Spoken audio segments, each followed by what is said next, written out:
News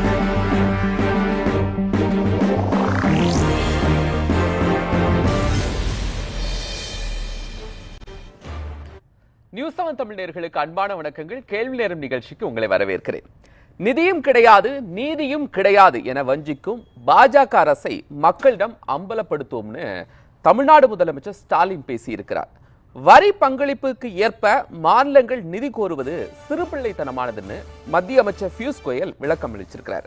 நிதி பகிர்வில் வஞ்சிக்கப்படுகிறதா தமிழ்நாடு அரசு? இந்த கூடத்துல தான் நம்முடைய விவாதத்தை நகர்த்த இருக்கிறோம். நம்மோடு இன்று 5 கருத்துரையாளர்கள் பங்கெடுத்திருக்கிறாங்க. விவாதத்தில் நான் கருத்துரையாளர்கள் உங்களுக்கு அறிமுகம் செய்கிறேன். திராவிட முன்னேற்ற கழகத்திலிருந்து திரு சேலம் தரணிதரன், பாரதிய ஜனதா கட்சியிலிருந்து தூத்துக்குடி செல்வம், இந்திய கம்யூனிஸ்ட் கட்சியிலிருந்து டாக்டர் ரவீந்திரநாத், அரசியல் விமர்சகர் பேராசிரியர் வெங்கடேஷ், அரசியல் விமர்சகர் எம் குமார், ஐவரையும் வரவேற்றுக்கிறேன். நான் திரு வெங்கடேஷ் இருந்து விவாதத்தை துவங்குறேன். தமிழ்நாடு முதலமைச்சர் நிதியும் கிடைக்கவில்லை நீதியும் கிடைக்கவில்லைன்னு சொல்றாங்க. அமைச்சர் சொல்றாரு வரி பங்களிப்புக்கு ஏற்ப மாநிலங்கள் கோருவது அப்படிங்கிறது நாட்டினுடைய ஒட்டுமொத்த வளர்ச்சி அப்படிங்கிற ஒரு பார்வையில சறுக்கலை ஏற்படுத்தும். அப்படி கேட்கறது முறையானது அல்ல அப்படிங்கிறாரு. உங்களுடைய பார்வை? இல்லை, ஒரு அமைச்சர் பியூஷ் கோயல் சொல்கிற கருத்து வந்து நம்ம ஏற்போம், ஒன்றும் மாற்று கருத்து இல்லை. நம்ம 5 ரூபா கொடுத்தா நம்ம 5 ரூபாயை திருப்பி கேட்டால் கரெக்டு அவர் சொல்கிறது. தமிழ்நாடுன்னு இல்லை, குறிப்பாகவே தென் மாநிலங்கள், இது மத்தியில் எந்த கட்சி ஆட்சியில் இருந்தாலும் இது இன்றைக்குன்னே தெரில, கிட்டத்தட்ட ஒரு 50 ஆண்டு காலமாக இந்த விஷயம் நடந்துகிட்டு இருக்கிறத நம்ம பார்க்குறோம். குறிப்பாக இந்த கூட்டாட்சி தத்துவத்தில் நிதி பகிர்வு சார்ந்த இந்த உறவு முறையில் மிகப்பெரிய உரசல்கள் இருந்து கொண்டே தொடர்ந்து வந்து கொண்டிருக்கிறத நம்ம பார்க்க முடிகிறது. அது இதுக்கு முன்னாடி இருந்ததை காட்டிலும் இப்போ கொஞ்சம் அதிகமாக இருக்கிறத நம்ம உணர முடிகிறது. ரைட்? அப்போ நீங்கள் ஒரு ஒரு ஒரு மாநிலத்திலிருந்து ஒரு குறிப்பிட்ட அளவு வருவாய் பங்களிப்பை கொடுக்குற போது நம்ம அந்த பங்களிப்பை அப்படியே ஒட்டுமொத்தமாக நம்ம கேட்டால் நீங்கள் அவர் வந்து அமைச்சர் அவர்கள் சொல்வது உண்மையிலே ஏற்கத்தக்க விஷயம் தான். நம்ம கேட்கவும் வாய்ப்பு இல்லை இருக்கிற சூழ்நிலையை பொறுத்தளவில் வளர்ச்சி சார்ந்து. இப்போ ஒரு ரூபாய் ஒரு மாநில அரசு வந்து வரி வருவாயில் பங்களிக்கிறது அப்படின்னா அந்த மாநில அரசுக்கு திருப்பி கொடுக்கப்படுகிற பைசா இருக்குல்ல, திருப்பி கொடுக்கப்படுகிற அந்த வரி பங்கீடு இருக்குல்ல, அதனுடைய விகிதம் தான் இங்கே பிரச்சனைக்குரிய விஷயமாக மாறி இருக்கிறது. அதுக்காக நம்ம எல்லா மாநிலத்தையும் ஒப்பீடு செஞ்சு பார்க்கிற போது எல்லாத்துக்கும் ஒன்று போல இருக்கணும் நம்ம சொல்ல வரல. வரி பகிர்வை நாங்கள் முழுமையாக கொடுத்துட்டோம் அப்படின்னு நிதியமைச்சர் இல்லை, அது வேற. அது அந்த இதில் என்ன சிக்கல் இருக்கிறது அப்படின்னு கேட்டால், நீங்கள் கொடுக்காதது முதல்ல அலாட்மெண்ட்டான தொகையை கொடுக்காம இருக்கிறது 2வது விஷயம், அதை தாமதமாக கொடுக்கறது 2வது விஷயம். இந்த நிதி பகிர்விலே மிகப்பெரிய சிக்கல்கள் அந்த அந்த அந்த ஒரு பொருத்தமான காரணிகளை வச்சு அந்த என்ன சிக்கல் அதை சொல்லுங்க. அதான் அதுலேயே சிக்கல்கள் இருக்கிறது அப்படிங்கிறத நம்ம பார்க்குறோம். நமக்கு என்னன்னா பேசிக்கலி 1 ரூபா கொடுக்கும்போது தமிழ்நாட்டை பொறுத்தளவில் ஒரு 29 காசு திருப்பி வருது வச்சுக்குவோம் தமிழ்நாட்டை பொறுத்தளவில். இதே நீங்கள் வந்து வட மாநிலங்களை ஒப்பீடு செய்கிற போது சூழ்நிலை முற்றிலும் வேறு இருந்தாலும் ஒரு ஒரு புள்ளி விவரத்துக்காக ஒப்பீடு செய்கிற போது நீங்கள் உத்தரப்பிரதேசத்துக்கு திருப்பி கொடுக்குற விஷயமா பார்க்குற போது 2 ரூபாய் 73 பைசா திருப்பி கொடுக்குறீங்க. அதே மாதிரி தான் நீங்கள் பீகார், அது அதை விட அதிகமாக இருக்குது. அதே மாதிரி மத்திய பிரதேசம். அப்போ இப்படி பார்க்குற போது நீங்கள் குறிப்பாக தென் மாநிலங்களை பூரா பார்த்தீங்கன்னா தமிழ்நாடு, தெலுங்கானா, ஆந்திரா, மேற்கு வங்காளம், கேரளா, கர்நாடகா, இதெல்லாம் பார்த்தீங்கன்னா 1 ரூபாய் கீழே தான் வருது. குறிப்பாக நீங்கள் பார்த்தீங்கன்னா அவர் சொல்லக்கூடிய அமைச்சர் சொல்லக்கூடிய வடகிழக்கு மாநிலங்கள், பீகார் போன்ற மாநிலங்களை எல்லாத்தையும் ஒட்டுமொத்த இந்தியாவுடைய வளர்ச்சிங்கிறதுல அதுக்கு வேற என்ன அப்ஜெக்டிவ்? இப்ப என்ன சொல்றோம், நீங்க வந்து ஒரு நிதி ஆணையத்தை நம்ம வந்து 5 ஆண்டுகளுக்கு ஒரு முறை ஒரு நிதி ஆணையத்தை போட்டு தான் அந்த நிதி பகிர்வு எவ்வளவு கொடுக்கணும் மாநிலங்களுக்கும் மத்தியருக்கும் இருக்கக்கூடிய அந்த வரி வருவாயில் அப்படிங்கிற விஷயத்தை நம்ம முடிவு செய்யறோம். அப்ப முடிவு செய்கிற போது இதுவரை ஒரு 15 நிதி ஆணையங்கள் முடிந்து விட்டது. இப்ப 16வது நிதி ஆணையமும் அமைக்கப்பட்டு விட்டது. 2026-31 அமைச்சிட்டாங்க, 5 வருஷத்துக்கு ஒரு தடவை. இப்போ ஒவ்வொரு நிதி ஆணையத்திலையும் ஒரு பெர்சன்டேஜ் வந்து முடிவு செய்யப்படுகிறது, சதவீதம். இப்போ உதாரணத்துக்கு நீங்கள் கடந்த 3 ஆண்டுகளை எடுத்து பாருங்கள், 22-23 இப்போ 24-25 வரைக்கும் நீங்கள் இப்போ 15வது நிதி ஆணையம் பரிந்துரை செய்கிற சதவீதம் வந்து 41% போடுறான். ரைட்? 41%த்தில் வழங்கப்பட்ட சதவீதம் ஒட்டுமொத்தமாக பார்த்தீங்கன்னா மாநிலங்களுக்கு ஆவரேஜாக பார்த்தீங்கன்னா 32% தான் வருது. அப்போ நீங்கள் ஒரு நிதி ஆணையம் பரிந்துரை செய்து அந்த 41%ஐயும் குறைத்து ஒரு 9%, 10% குறைத்து வழங்குகிற போது நீங்கள் வந்து பிரித்து கொடுக்குற அந்த அமர்வு அந்த அமௌண்ட்டை வந்து நீங்கள் நம்ம ஈக்குவலைஸ் பண்ண முடியாது. அதை நம்ம ஏற்றுக்கிறோம். ஏன்னா ஒரு மாநிலம் வளர்ச்சி அடைந்த மாநிலமாக இருக்கும், இன்னொரு மாநிலம் வளர்ச்சி குறைந்த மாநிலமாக இருக்கும், இன்னொன்று வளரும் மாநிலங்களாக இருக்கும். அப்படி நம்ம சொல்ல வரல. அதுக்காக ஒரு ரூபாய் கொடுக்குற போது ஒரு 25 காசு தான் கொடுப்போம், ஒரு 75 காசு நீங்கள் உங்களுக்கு வராது அப்படிங்கிற போது அது சரியாக வராது இல்லை. இப்போ தமிழ்நாடு மாதிரி மாநிலங்கள் என்ன கேட்குறாங்க, அந்த 25 இன்னும் கொஞ்சம் கூட்டி கொடுங்க, உங்கள் ஃபார்முலாவை கொஞ்சம் மாற்றுங்க அப்படிங்கிற கதையை தான் நம்ம கேட்குறாங்க. அப்போ அந்த அடிப்படையில் பார்க்கிற போது தான் தொடர்ச்சியாக குறிப்பாக எதிர்க்கட்சி ஆளுகிற மாநிலங்கள்ல இந்த மாதிரியான குறைப்பு நடவடிக்கைகள் வருகிற போதுதான் இது ஒரு மிகப்பெரிய விவாதமாக பார்க்கப்படுகிறது. அப்ப இந்த நிதி பகிர்வு இன்னைக்கு பிரச்சனை பார்வையில மாநிலங்கள் அவர் சொல்லக்கூடிய அந்த பாயிண்ட்ல இருந்து நம்ம பாக்குறோம், வடகிழக்கு மாநிலம் வளர வேண்டும், அதற்காக நாங்க போக்கஸ் செய்யறோம் அப்படிங்கிறது. அதெல்லாம் இல்ல, அரசியலுக்காகத்தான் நிதி கொடுக்கல அப்படிங்கறத அது இருக்குது, நம்ம இல்லைன்னு மறுக்கல, அரசியலும் இருக்கிறது. அதை தாண்டி நம்ம வந்து புள்ளி விவரப்படி பார்க்கிற போது அதுல மிகப்பெரிய வேறுபாடு வருகிறது. அந்த வேறுபாடே வராம இருக்காது நம்ம சொல்லல, வேறுபாடு வரும். அந்த வேறுபாட்டினுடைய இடைவெளியை நீங்க குறைங்க அப்படிங்கறத தென் மாநிலங்களுடைய கோரிக்கையாக இருக்கிறத வழியா நீங்க 29 பைசா கொடுக்கறத ஒரு 50 காசா கொடுங்க, இல்ல என்ன தப்பு இருக்கு அப்படிங்கறத அந்த தென் மாநிலங்கள், அல்லது ஒரு நீங்க ₹1 கொடுக்கும்போது ஒரு 15 காசு மட்டும் தான் உங்க மாநிலத்துக்கு திருப்பி கொடுக்குறேன் அப்படிங்கிறது எந்த வகையில் நியாயமா இருக்க முடியும்? அப்படிதான் நான் பார்க்கிறேன். நீங்க உதாரணத்துக்கு தமிழகத்தை எடுத்துங்க, கிட்டத்தட்ட 6.25 லட்சம் கோடி ரூபாய் நீங்க வரி வருவாயை கொடுக்குறீங்க மத்திய அரசுக்கு. நீங்க ஒரு தமிழ்நாடு அரசுக்கு பகிர்வுன்னு வரும்போது ஒரு 7000 கோடி 7200 கோடி வருகிற போது அதுல என்ன சதவீதம் வருது? 1% 2% தான் உங்களுக்கு அந்த பலனை அனுபவிக்குண்டான சூழ்நிலை வருகிறது. அப்ப அதை கொஞ்சம் நீங்க அதிகரிச்சு கொடுங்க, உங்க ஃபார்முலால மாத்துங்க, அந்த நிதி பகிர்வு மெத்தட்ல சில மாற்றங்களை கொண்டு வாங்க. தமிழ்நாட்டுக்கு நிதியமைச்சர் சொல்றாங்க 2014 இருந்து 2023 காலகட்டங்கள்ல கொடுக்கப்பட்ட தமிழ்நாட்டில இருந்து பெறப்பட்ட நிதியை விடவும் அதிகப்படியான நிதியை நாங்க கொடுத்திருக்கோம் அப்படிங்கறத சொல்றாங்க. பல திட்டங்களை தமிழ்நாட்டுல கிட்டத்தட்ட 17 திட்டங்கள் நடைமுறைப்படுத்தி இருக்கிறோம். பெங்களூரு விரைவு சாலை போன்ற புதிய திட்டங்களை எல்லாம் தமிழ்நாட்டுக்கு கொடுத்தங்களுக்கு ஒதுக்கப்படுகிற நிதி தனி, வருவாயில் நம்ம நேரடியாக மாநிலங்களுக்கு கொடுக்கக்கூடிய நிதி பகிர்வு என்பது தனி. அப்ப அந்த மாநிலங்களுக்கு வழங்கப்படக்கூடிய அந்த நிதி பகிர்வுல தான் நீங்க வந்து அந்த பெர்சன்டேஜ் வந்து நம்ம எவ்வளவு கேக்குறோம் சார், தமிழ்நாடு எவ்வளவு கேக்குறோம், இதுவரைக்கும் எவ்வளவு பெற்றுக் கொண்டு இருக்கிறோம்? இல்ல அது வந்து நீங்க ஒவ்வொரு ஆண்டமும் நம்ம காட்ட, நீங்க உதாரணத்துக்கு மிக்ஜாம் புயல் வந்துச்சு, அப்புறம் வெள்ள நிவாரண பாதிப்பு வந்துச்சு, நீங்க 37,000 கோடி கட்டிங்க, என்ன இதுவரைக்கும் தமிழ்நாட்டுக்கு கொடுத்துருக்குங்கிறதையும் பார்க்க வேண்டிய விஷயமா இருக்குல்ல. அப்ப இது ஒவ்வொரு ஆஸ்பெக்டா தான் பார்க்கணும், நம்ம ஒட்டுமொத்தமா பேசிட்டு போயிட முடியாது. ஒவ்வொரு ஆஸ்பெக்ட்லயும் நிறைய சிக்கல்கள் இருக்கிறது. இதுல என்ன சிக்கல்னா நிதிக்குள்ள ஒட்டுமொத்தமாக அந்த பொருத்தமான காரணிகளை நீங்க உதாரணத்துக்கு 14வது நிதிக்குழு வரைக்கும் நீங்க என்ன வச்சிருக்கீங்க? மக்கள் தொகை தான் ஒரு மிகப்பெரிய காரணின்னு வச்சிருக்கீங்க.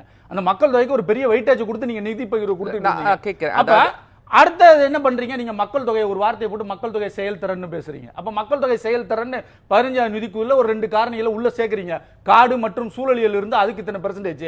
அப்ப ஒரு மாநிலத்தினுடைய ஒட்டுமொத்த பரப்பளவுல காடு எவ்வளவு பெர்சன்டேஜ் இருக்கோ அதுக்கேற்ப ஒரு பெர்சன்டேஜ் நிதியை பிக்ஸ் பண்றீங்க. அப்ப அது ஆட்டோமேட்டிக்கா மாறுமா இல்லையா? கட்டாயம் மாறத்தான் செய்யும். அப்ப மக்கள் தொகை செயல்திறன் வரும்போது நீங்க மக்கள் தொகையை குறைப்பதற்கு, மக்கள் தொகையை கட்டுப்படுத்துவதற்கு என்ன மாதிரியான நடவடிக்கை எடுக்கிறீங்களோ அதுக்கு அடிப்படையில் உங்களுக்கு ஒரு வெயிட்டேஜ் கொடுப்பான். அப்ப உதாரணத்துக்கு என்ன ஆகும்?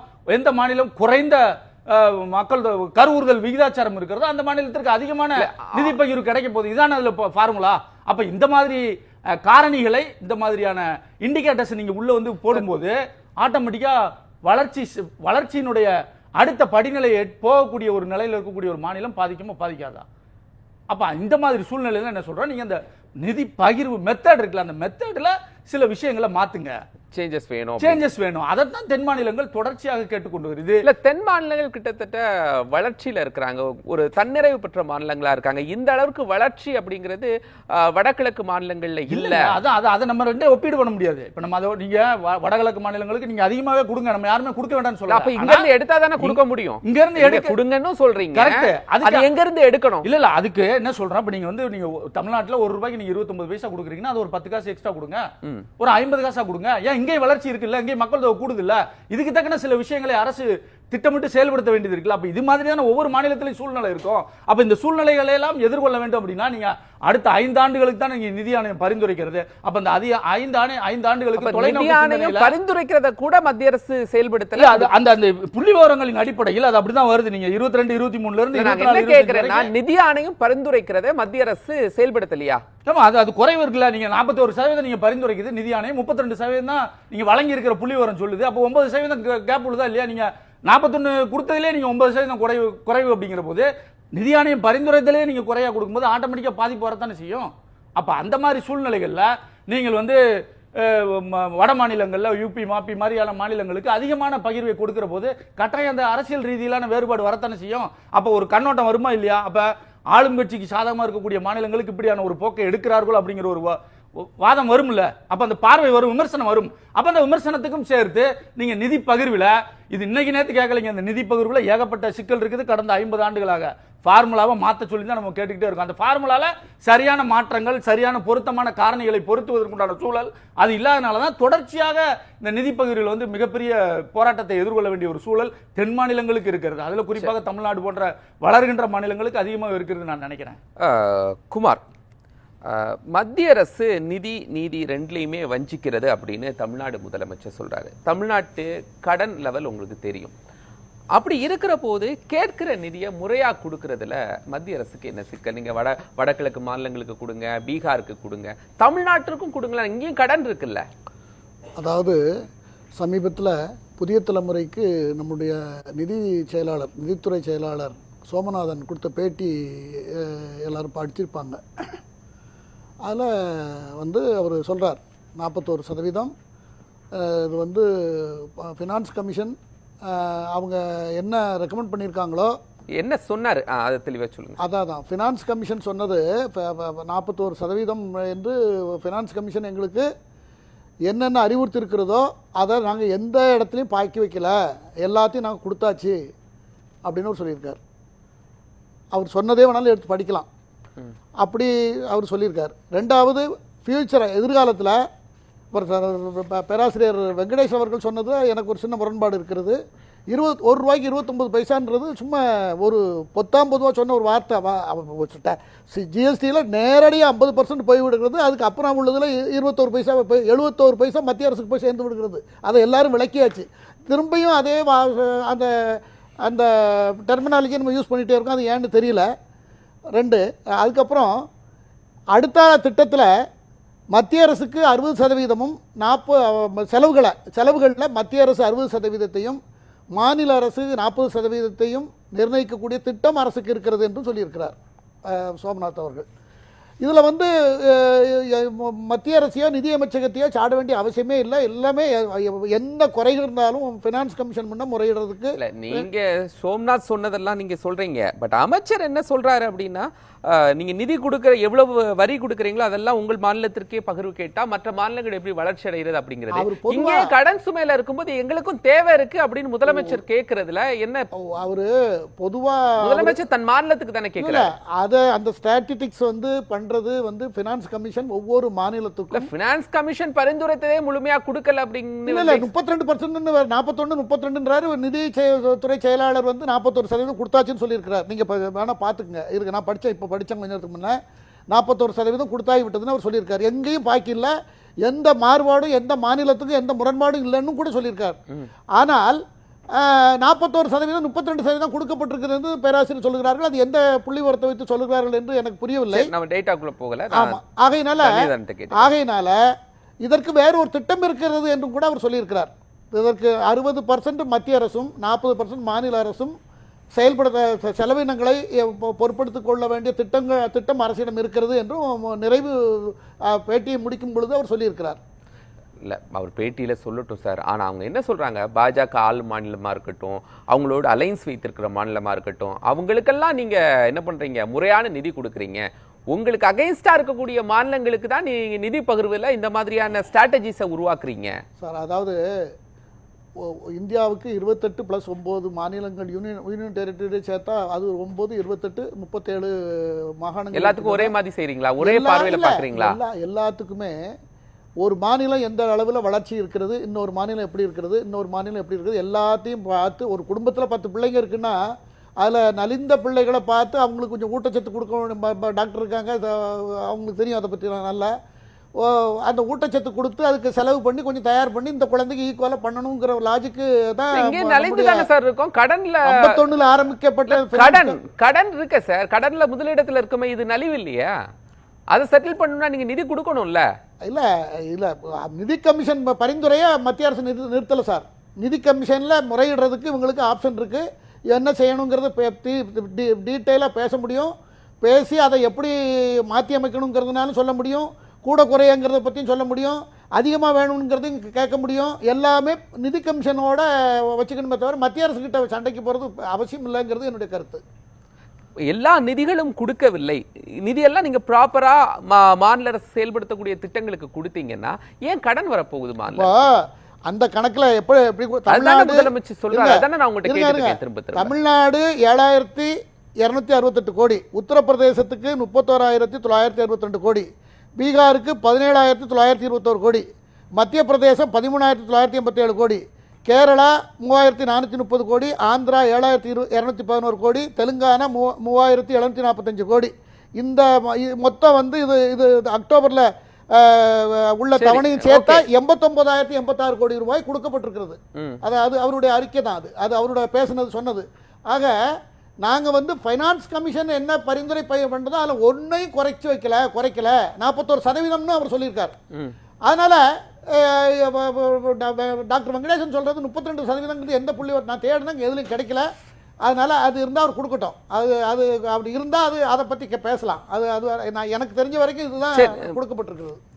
இல்லை, இப்போ மாநிலம் அப்படிங்கிறது முதல்வர் கேட்கிறார்ல, இப்போ நீங்க மத்திய அரசுடைய பார்வையிலிருந்து நீங்க மாநிலங்களுக்கு கொடுங்க, ஆனால் இங்க எங்களுக்கு தேவை இருக்கிறது அப்படின்னு கேட்கிற போது இந்த மாதிரியான காரணங்கள் எங்களுக்கு வடகிழக்கு மாநிலங்கள் கொடுக்கணும்னு சொல்லக்கூடிய அந்த ரீசன்ஸ் இருக்கு இல்லையா, அது சிறுபிள்ளைத்தனமானது. அப்படின்னா மாநிலத்திற்கான உரிமையை கேட்க மாட்டாங்களா?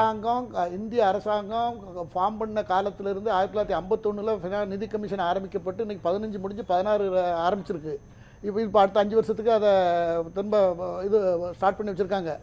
நான் என்ன சொல்ல வரேன்னா, எதை எங்கே முறையிடணுமோ அங்கே தான் முறையிடணும். இவங்களுடைய செய்தியில், நியூஸில், டிபேட்டில் நம்ம அதை பற்றி பேசுகிறதுங்கிறது விளம்பரப்படுத்துறதுக்கும் அரசாங்கத்துக்கு மேலே குற்றம் சுமத்துறதுக்கும் பயன்படுமே தவிர ப்ராப்பராக பஸ் ஸ்டாண்டில் நீங்கள் முதலமைச்சருடைய அதை நீங்கள் மறுக்கலை, நாங்க கொடுத்துட்டோம் சொல்லி அமைச்சர் சொன்னா பரவாயில்லை. முதலமைச்சருடைய நேற்று முந்தானால முதலமைச்சர் பேசினதை நான் வந்து நிதியும் இல்லைன்னு அவர் சொன்ன வார்த்தையை நான் எடுத்துக்கிறேன்.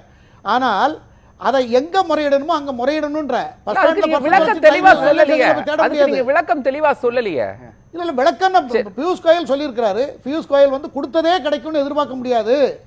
கூட்டாட்சியில கொடுத்ததே அப்ப நீங்க கொடுக்க மாட்டேங்கிற அந்த வார்த்தைகள் மூலமா சொல்றீங்க. நீங்க கேட்டத அந்த பொருளை நீங்க எடுக்க கூடாது சார். நாங்க கொடுத்துட்டோம் அப்படின்னு சொல்லணும். 4 பேர் அப்படின்னு சொல்றது கொடுத்தது கேட்கலங்கிறது அது நீங்க சொல்லுங்க. அது அந்த வார்த்தையில அந்த தடித்த வார்த்தை தேவைங்கிறது நேரம் கொடுக்குறேன், நீங்க சொல்லுங்க.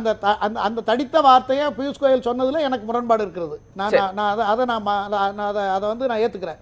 ஆனால் நாம கொடுத்தோம் இவ்வளவு வரல, இவ்வளவு கொடுத்தோம் இவ்வளவு வாங்கணுங்கிறதுக்கு அதுக்கு கம்ப்ளீட்டாக அந்த ரேஷியோவே வேற. அந்த ஃபினான்ஸ் கமிஷனுடைய பார்வை, அவங்களுடைய நார்ம்ஸ் எல்லாமே வேற. அது வந்து நலிந்த மாநிலத்துக்கு முக்கியத்துவம் கொடுக்கறத பேஸ் பண்ணி தான் இருக்கும். நம்ம ஊர்ல இடஒதுக்கீடு இருக்கிறத போல. அதனால அதை நாமளும் அதை கொஞ்சம் அனுசரிக்கணும். தேவைப்பட்டா கேட்கணும், ஃபைனான்ஸ் கமிஷன்ல கேட்கணும். ஃபுல்லாவே பேசிட்டுமா? பேசுங்க. இல்ல இப்ப இந்த சொல்ற சித்தாந்தமே வேற. சரிங்களா? நான் இப்ப நான் சொல்ல வரேன். முதல் பாயிண்ட் வந்து இந்தியா நாடு வந்து வரி எப்படி வருது, காசு எப்படி வருதுன்னா மாநிலங்கள் கொடுக்கறது தான். இந்திய ஒன்றியத்துக்குன்னு எவ்வளவு காசு வருதுன்னா 100 ரூபாய் இருந்தா 2 ரூபாய் கூட கிடையாது. எல்லா காசுமே மாநிலங்கள் கொடுக்கறது. அப்படி இருக்க வளர்ந்த மாநிலங்கள் வளர்ந்தால் மட்டும்தான் நாடு வளரும். வளர்ற நாடு எந்தெந்த மாநிலங்கள் ஸ்ட்ராங்கா இருக்கோ அந்த மாநிலங்கள் வளர்ந்தாதான் நாடு வளரும். இப்போ ஒரு குடம் இருக்கு, ஒரு குடத்துல தண்ணி லீக் ஆயிட்டே இருக்கு, அதனால அங்க குடத்துல தண்ணி கம்மியா இருக்கு. அந்த குடத்தை தான் நான் நிரப்புவேன்னா எந்த குடமே நிரம்பாது. சரிங்களா? ஸோ காசு கொடுக்கறது எப்படி இருக்குன்னா அவுட்கம் பேஸ்டாக இருக்கணும். எந்த மாநிலங்கள் நம்ம ஒன்றிய அரசு கொடுக்குற டாஸ்கில் பண்ணுறாங்க, காசு கொடுத்தா வேலை நடக்குது, எங்கே பாலம் கரெக்டாக கட்டுறாங்க, எங்கே பிரிட்ஜ் கரெக்டாக கட்டுறாங்க அப்படின்னு 50-60 வருஷமா பீகாருக்கும் உத்தரப்பிரதேஷுக்கும் நம்ம மத்திய பிரதேசம் காசு கொடுத்துட்டு தான் இருக்கும். சரிங்க? ஆனால் 1960களில் உத்தரப்பிரதேஷுக்கும் தமிழ்நாட்டுக்கும் தனிநபர் வருமானம் ஒரே ஒன்று தான், சேம் பர் கேபிட்டா இன்கம். ஆனால் இன்னைக்கு தமிழ்நாட்டோட தனிநபர் வருமானம் 4 மடங்கு அதிகம். எதனால? நாம் அந்த காசை சரியா செயல்படுத்தியிருக்கோம். இப்போ என்ன பண்றீங்க? சரியா செயல்படுத்துற திட்டங்கள் மாநிலத்திலிருந்து காசு எடுத்துட்டு போயிட்டு நீங்க சரியா செயல்படாத மாநிலம் கொடுக்குறீங்க. ஆனாலும் அதனால அந்த மாநிலங்கள் முன்னேறுதா அப்படின்னு கேட்டா முன்னேறல. ஏன் முன்னேறல அப்படின்னு பார்த்தா அங்க இன்ஸ்டிடியூஷனல் கெப்பாசிட்டி, திட்டங்களை செயல்படுத்தக்கூடிய திறமை இல்லை. அதுக்கு நீங்க என்ன பண்ணணும்? நல்லா செயல்படுற மாநிலத்தை பார்த்து இதே மாதிரி நீங்க பண்ணுங்க, இந்த அவுட்கம் நீங்க அச்சீவ் பண்ணுங்க, காசு தரணும், அவங்க பண்ணுவாங்க. ஆனா நீங்க பாட்டுக்கு உங்களுக்கு பொறுப்பே இல்லாம காசை அள்ளி கொடுத்துட்டே இருந்தீங்கன்னா இல்ல அவங்க எதுக்கு செலவீடு செய்யறோம் அப்படிங்கறதையும் சொல்றாரு. தலைநகர்ல இருந்து பின்தங்கிய மாநிலங்களுக்கு நாங்க சாலை போக்குவரத்துல இருந்து எல்லாத்தையும் இப்பதான் எஸ்டாப்ளிஷ் பண்ணிட்டு இருக்கோம். இந்த 10 ஆண்டுகளா தான் எல்லாம் நடைமுறைப்படுத்தப்பட்டு கொண்டிருக்கு. அதை எப்படி நம்ம லீக்கேஜ் மணின்னு சொல்ல முடியும்? ஃபியூச்சருக்கான இன்வெஸ்ட்மெண்ட் தானே, இந்தியாவுடைய ஃபியூச்சர் இன்வெஸ்ட்மெண்ட் தானே. தமிழ்நாடு செல் பண்ணா ஃபியூச்சர் இன்வெஸ்ட்மெண்ட். இப்போ இன்னொரு விஷயம் சொல்றேன் சரிங்களா. இப்போ பீகார்ல உங்களுக்கே தெரியும் போன வருஷம் எவ்வளவு பாலங்கள் இடிந்து விழுந்தன அப்படின்னு. ஒரு 10 பாலம் கிட்ட பார்த்துருப்போம். அங்க 2 பாலம் கட்டியிருக்காங்க, 2 சைடுல ரோட் கனெக்டிங் ரோடே கிடையாது, வயலுக்கு நடுவில் கட்டியிருக்காங்க. எதனால? இன்ஸ்டிடியூஷனல் கெப்பாசிட்டி, அதுக்கு தான் சரி பண்ணணும். இப்போ இதை விட்டுருவோம். இப்போ சார் சோம்நாத் சொன்னாருல்ல, நான் பதில நீங்க சொல்லுங்க சார். வந்துடுறேன். மத்திய அரசுக்கு வரி என்று நேரடியான வரி என்று சொன்னால் வருமான வரி, சுங்க வரி, இதை தவிர அதான் நேரடி வரி. இந்த வரியை வைத்துக்கொண்டு மாநிலங்கள் வழியாக வரக்கூடிய வருவாயில் ஜிஎஸ்டியில் இப்போ 71% மேலே மாநில அரசுக்கு போய் ரிட்டர்ன் போயிடுறது. இதெல்லாம் இல்லை இது நேரடி 50% போயிடுது சார். வேணும்னு தப்பா சொல்றாங்க, வேணும்னு கேட்குறாங்க. அதை ஒரு ஸ்லோகனா சொல்லிட்டு இருக்காங்க எல்லாரும். எல்லா நிதியமைச்சர் சொல்லி ஆகிவிட்டது, நிதித்துறை செயலாளர் இதே வார்த்தையை சொல்லியிருக்கிறார், எல்லாரும் பயன்படுத்தியிருக்காங்க. 29 பைசா எதுல யாரோ ஒருத்தர் 20 பைசா கூட வருது. நான் கணக்கு போட்டேன், அதெல்லாம் எந்த கணக்கு சொல்லுங்க. நான் சொல்றேன், நான் பேசட்டுமா? சொல்லுங்க, அது ரொம்ப முக்கியம். சொல்லுங்க. சொல்றேன் சார், நான் பேசிடுறேன். இந்த பாயிண்ட் மட்டும் இப்ப எப்படி வருது நான் ரெண்டுக்கும் சேர்ந்து சொல்றேன். ஃபர்ஸ்ட் எதனால வருதுன்னா, இப்ப மறைமுக வரி இருக்குல்ல, அதான் ஜிஎஸ்டி போன்ற வரி. அது வந்து டாக்ஸ் பண்றது எங்கன்னா பாயிண்ட் ஆஃப் சேல்ஸ்ல, எங்க அந்த பொருட்கள் வாங்குறாங்களோ. இந்தியாவில் எந்த மாநிலத்தில் ஃபேக்டரி நிறைய இருக்கு? தமிழ்நாட்டில் 40,000 ஃபேக்டரி. இந்தியாவில் எவ்வளவு ஃபேக்டரி இருக்கோ அந்த அளவுக்கு ஃபேக்டரி தமிழ்நாட்டில் மட்டுமே இருக்கு. 40% கார்கள் இந்தியாவில் தயாரிக்கப்படுறது தமிழ்நாட்டில். பனியன் 90% தமிழ்நாட்டில். டெக்ஸ்டைல் எல்லாமே எடுத்தீங்கன்னா 50%. ஸோ அப்படி இருக்கும்போது பாயிண்ட் ஆஃப் சேல்ஸ்னா இங்க 90% பனியன் தயாரிக்கப்படுகிறது என்றால் 80% அந்த பனியன் எங்க விற்கப்படுகிறது? வேற மாநிலங்கள்ல. அப்படின்னா ஜிஎஸ்டி அதுக்கு எங்க கட்டுறாங்க? அந்த மாநிலங்கள்ல. சோ அந்த காசு அந்த மாநிலத்துக்கு போகுது. அது வந்து நாங்க ஆல்ரெடி ஜிஎஸ்டி கவுன்சில் ரைஸ் பண்ணிருக்கோம். சொல்லி முடிக்கிறேன் கேளுங்க. சோ அந்த ஜிஎஸ்டி தமிழ்நாட்டுக்கு வந்திருக்கணும். அது மட்டும் இல்லாம ஜிஎஸ்டி வரிங்கிறது மாநிலத்துக்கு ஒரு 55% தான், மீதி இருக்கிறது நேர்முக வரி. சோ அந்த ஜிஎஸ்டி வரியில 50% ஆனா நமக்கு இன்னும் எக்ஸ்ட்ரா வந்திருக்கணும். ஏன்னா மற்ற நிறைய நாடுகள் என்ன பண்றாங்க, ஜிஎஸ்டி பாயிண்ட் ஆஃப் சேல்ஸ் போட்டதில்ல, பாயிண்ட் ஆஃப் மேனுஃபேக்சரிங் கொடுக்குறாங்க. சோ அதனால இங்க மேனுஃபேக்சர் பண்ணும்போது இங்க தான் வருமானம் வரும்.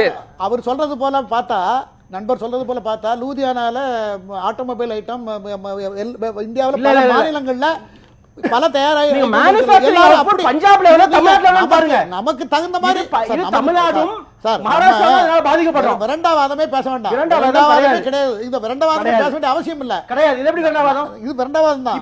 மத்திய பிரதேசத்துக்கு 50% ஸ்ட்ரைட்டா போயிடுது சார், 50% ஸ்ட்ரைட்டா போயிடுது. அதனால தமிழக அரசுக்கு வரக்கூடிய வருவாய் என்னன்னா சொத்து வரி இல்ல நிறைய இருக்கு. ஒரு தமிழரசுக்கு தான் வரணும். ஏன்னா யூனியன் ஆஃப் த ஸ்டேட் தானே, யூனியன்ல எல்லா மாநிலங்களும் கொடுக்கிற பணத்தை வச்சு தான் இந்த இந்தியா திட்டங்கள் அதை வச்சு செயல்படுத்திட்டு இருக்காங்க.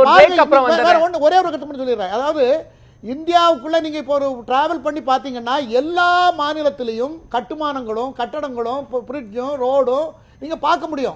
அந்த வேலையெல்லாம் செய்யறதுக்கு பணம் வேணும்ல. அப்ப இதெல்லாம் கணக்கு பார்த்து முடியாது, எதா பண்றாங்க, எந்த உள்நோக்கம் கிடையாது. இடைவேளைக்கு பிறகு நம்ம சந்திக்கலாம் கேள்வி நேரம் நிகழ்ச்சியில.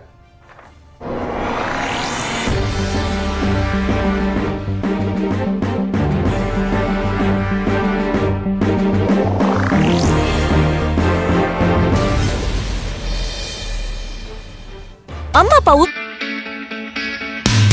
உங்கள் நியூஸ் 7 தமிழின் புதிய பரிணாமம்.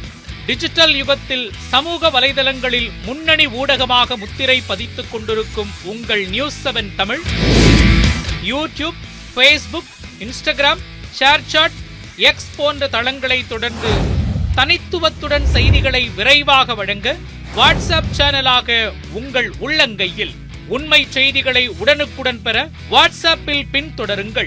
நாளுக்கு நாள் தீவிரமடையும் செய்தி என்ன? திமுக பொறுத்த வரைக்கும் அரசுங்கிற பொறுப்புல இருக்கிற போது அவங்க வந்து ஆதிவாசி ஒருத்தரை சீஃப் மினிஸ்டர் ஆக்கிட்டாங்க. கருத்தை சொல்வதற்கு உரிமை இருக்கிறது. எந்த கட்சியை வேணாலும் விமர்சிக்கலாம், பேசியது தவறில்லை, உள்நோக்கத்தோடு விமர்சிக்கிறார்கள் சொல்ல வரீங்க. இந்த ஆக்ஷன்ஸ் எல்லாம் நேத்துக்கு அப்புறம் அரசு ஏன் எடுத்திருக்காங்க? 2019 தேர்தலில் இருந்த கட்சிகள்லாம் இன்னைக்கு என்டிஏவில் இல்ல. நம்பிக்கை உருவாக்கணுங்கிறதா எல்லாருடைய கேள்வி. கேள்வி நேரம் தினமும் இரவு 7 மணிக்கு. நேயர்களின் கனிவான கவனத்திற்கு ஒரு நாளின் உதயம் முதல் அஸ்தமனம் வரை அனைத்து நிகழ்வுகளையும் குறுஞ்செய்திகளாக, வீட்டு வாசல் முதல் விண்மின் மண்டலம் வரை அலசும் அரிய செய்திகள், 24 மணி நேரத்தின் முக்கிய உலக நிகழ்வுகள் அனைத்தும் 100 செய்திகளாக 30 நிமிடத்தில், விளம்பர இடைவெளியின்றி விறுவிறுப்பான விரைவு செய்திகள். நான்-ஸ்டாப் 100 தினமும் காலை 8 மணிக்கு. உள்ளூர் கோயில்கள் முதல் உலக பிரசித்தி பெற்ற கோயில்கள் வரை சிறப்பு வழிபாடுகள், பிரசித்தி பெற்ற திருவிழாக்கள் சிறப்பு நேரலையில், பல்வேறு கோவில்களில் நடைபெறும் அனைத்து நிகழ்ச்சியும் தொகுப்பாக, ஆன்மீக செய்திகள் என அனைத்தும் உங்கள் உள்ளங்கையில். நியூஸ் 7 தமிழ் பக்தி ஆன்மீக பயணத்தின் டிஜிட்டல் முகவரி. உடல் நலம் குறித்த சந்தேகமா? சிகிச்சை முறைகள் குறித்த குழப்பமா? உடல் நலம் மற்றும் மனநலம் குறித்த உங்கள் சந்தேகங்களுக்கும் வீட்டிலேயே செய்யக்கூடிய எளிய சிகிச்சை முறை முதல் அதிநவீன சிகிச்சை முறைகள் வரை விரிவான தகவல்களை உங்கள் விரல் நுனியில்.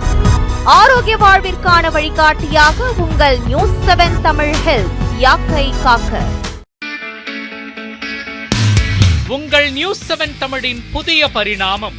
டிஜிட்டல் யுகத்தில் சமூக வலைதளங்களில் முன்னணி ஊடகமாக முத்திரை பதித்துக் கொண்டிருக்கும் உங்கள் news 7 Tamil YouTube, Facebook, Instagram, ShareChat, X போன்ற தளங்களை தொடர்ந்து தனித்துவத்துடன் செய்திகளை விரைவாக வழங்க வாட்ஸ்அப் சேனலாக உங்கள் உள்ளங்கையில். உண்மை செய்திகளை உடனுக்குடன் பெற வாட்ஸ்அப்பில் பின்தொடருங்கள். நாளுக்கு நாள் தீவிரமடையும் செய்தி என்ன? திமுகவை பொறுத்த வரைக்கும் அரசுங்கிற பொறுப்புல இருக்கிற போது அவங்க வந்து ஆதிவாசி ஒருத்தரை கருத்தை சொல்வதற்கு உரிமை இருக்கிறது. எந்த கட்சியை வேணாலும் விமர்சிக்கலாம். பேசியது தவறில்லை, உள்நோக்கத்தோடு விமர்சிக்கிறார்கள் சொல்ல வரீங்க. இந்த ஆக்ஷன்ஸ் எல்லாம் நேத்துக்கு அப்புறம் அரசு ஏன் எடுத்திருக்காங்க? 2019 தேர்தலில் இருந்த கட்சிகள்லாம் இன்னைக்கு என்டிஏவில் இல்ல. நம்பிக்கை உருவாக்கணுங்கிறதா எல்லாருடைய கேள்வி நேரம். தினமும் இரவு 7 மணிக்கு. நேயர்களின் கனிவான கவனத்திற்கு.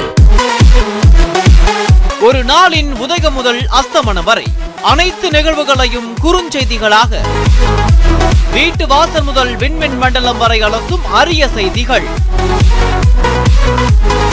24 மணி நேரத்தின் முக்கிய உலக நிகழ்வுகள் அனைத்தும் 100 செய்திகளாக 30 நிமிடத்தில், விளம்பர இடைவெளியின்றி விறுவிறுப்பான விரைவு செய்திகள். நான்-ஸ்டாப் 100 தினமும் காலை 8 மணிக்கு.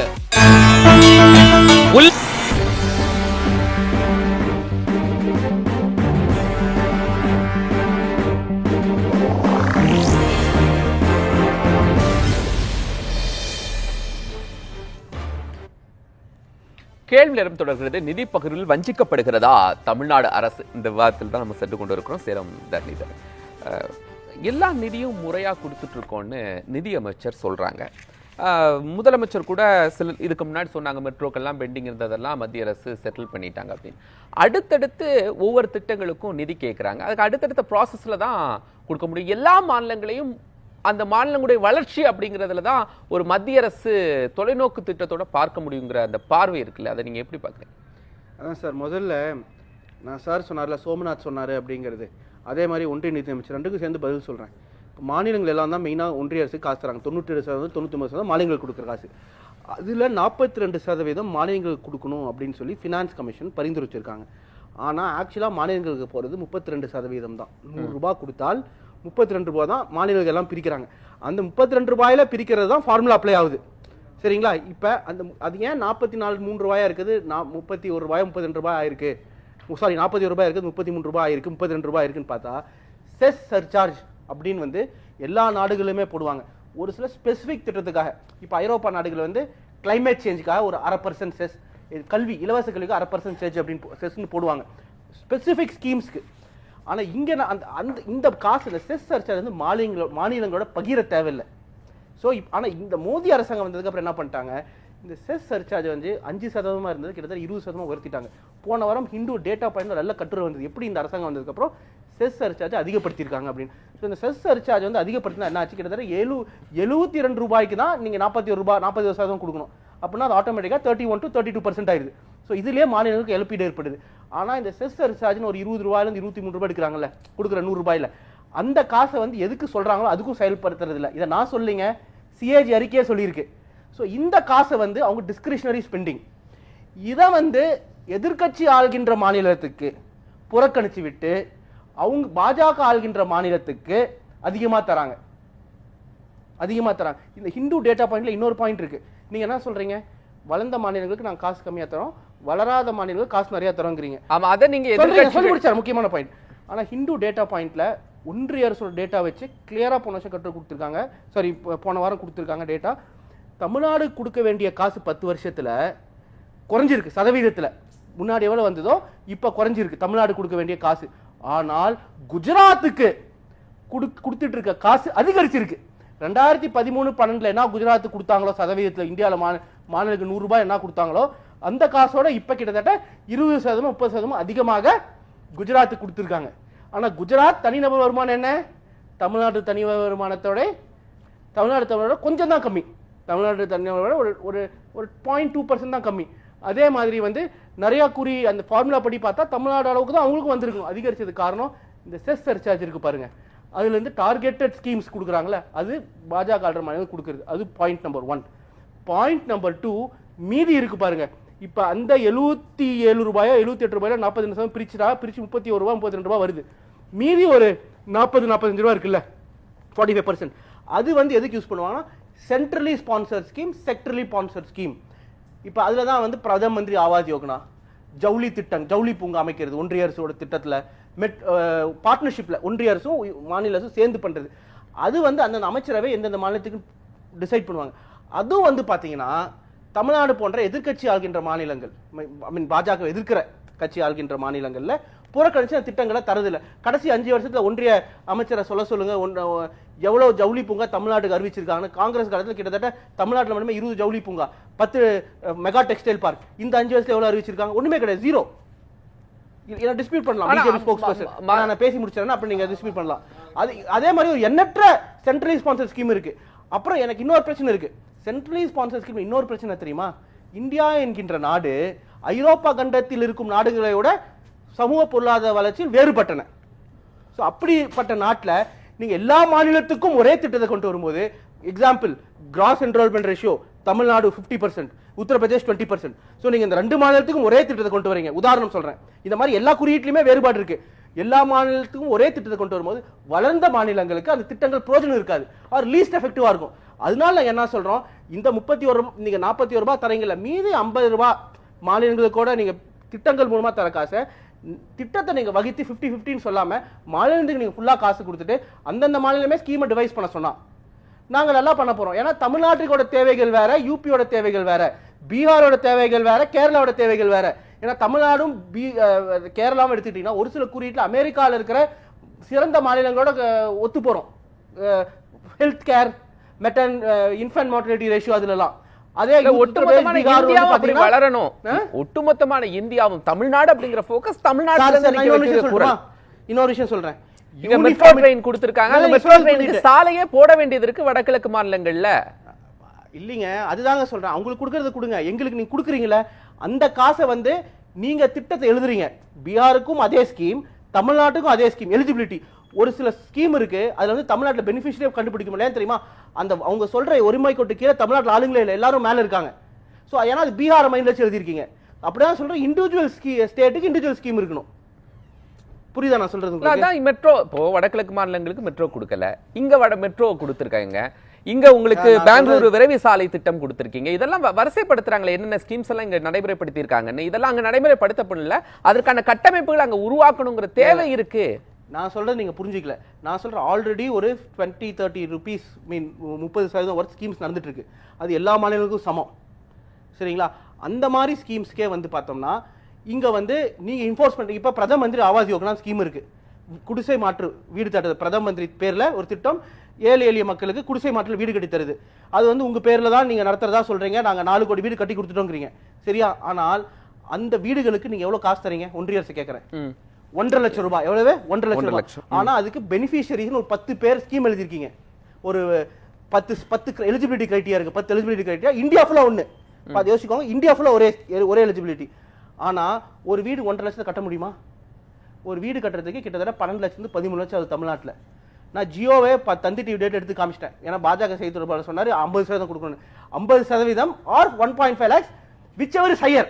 அப்புறம் 1.5 lakhs அதுக்கு மேல கொடுக்க மாட்டாங்க. ஸோ 10 லட்சம் 11 லட்சம் தமிழ்நாடு அரசு கொடுக்குது. அப்படின்னா எவ்வளவு? 89%.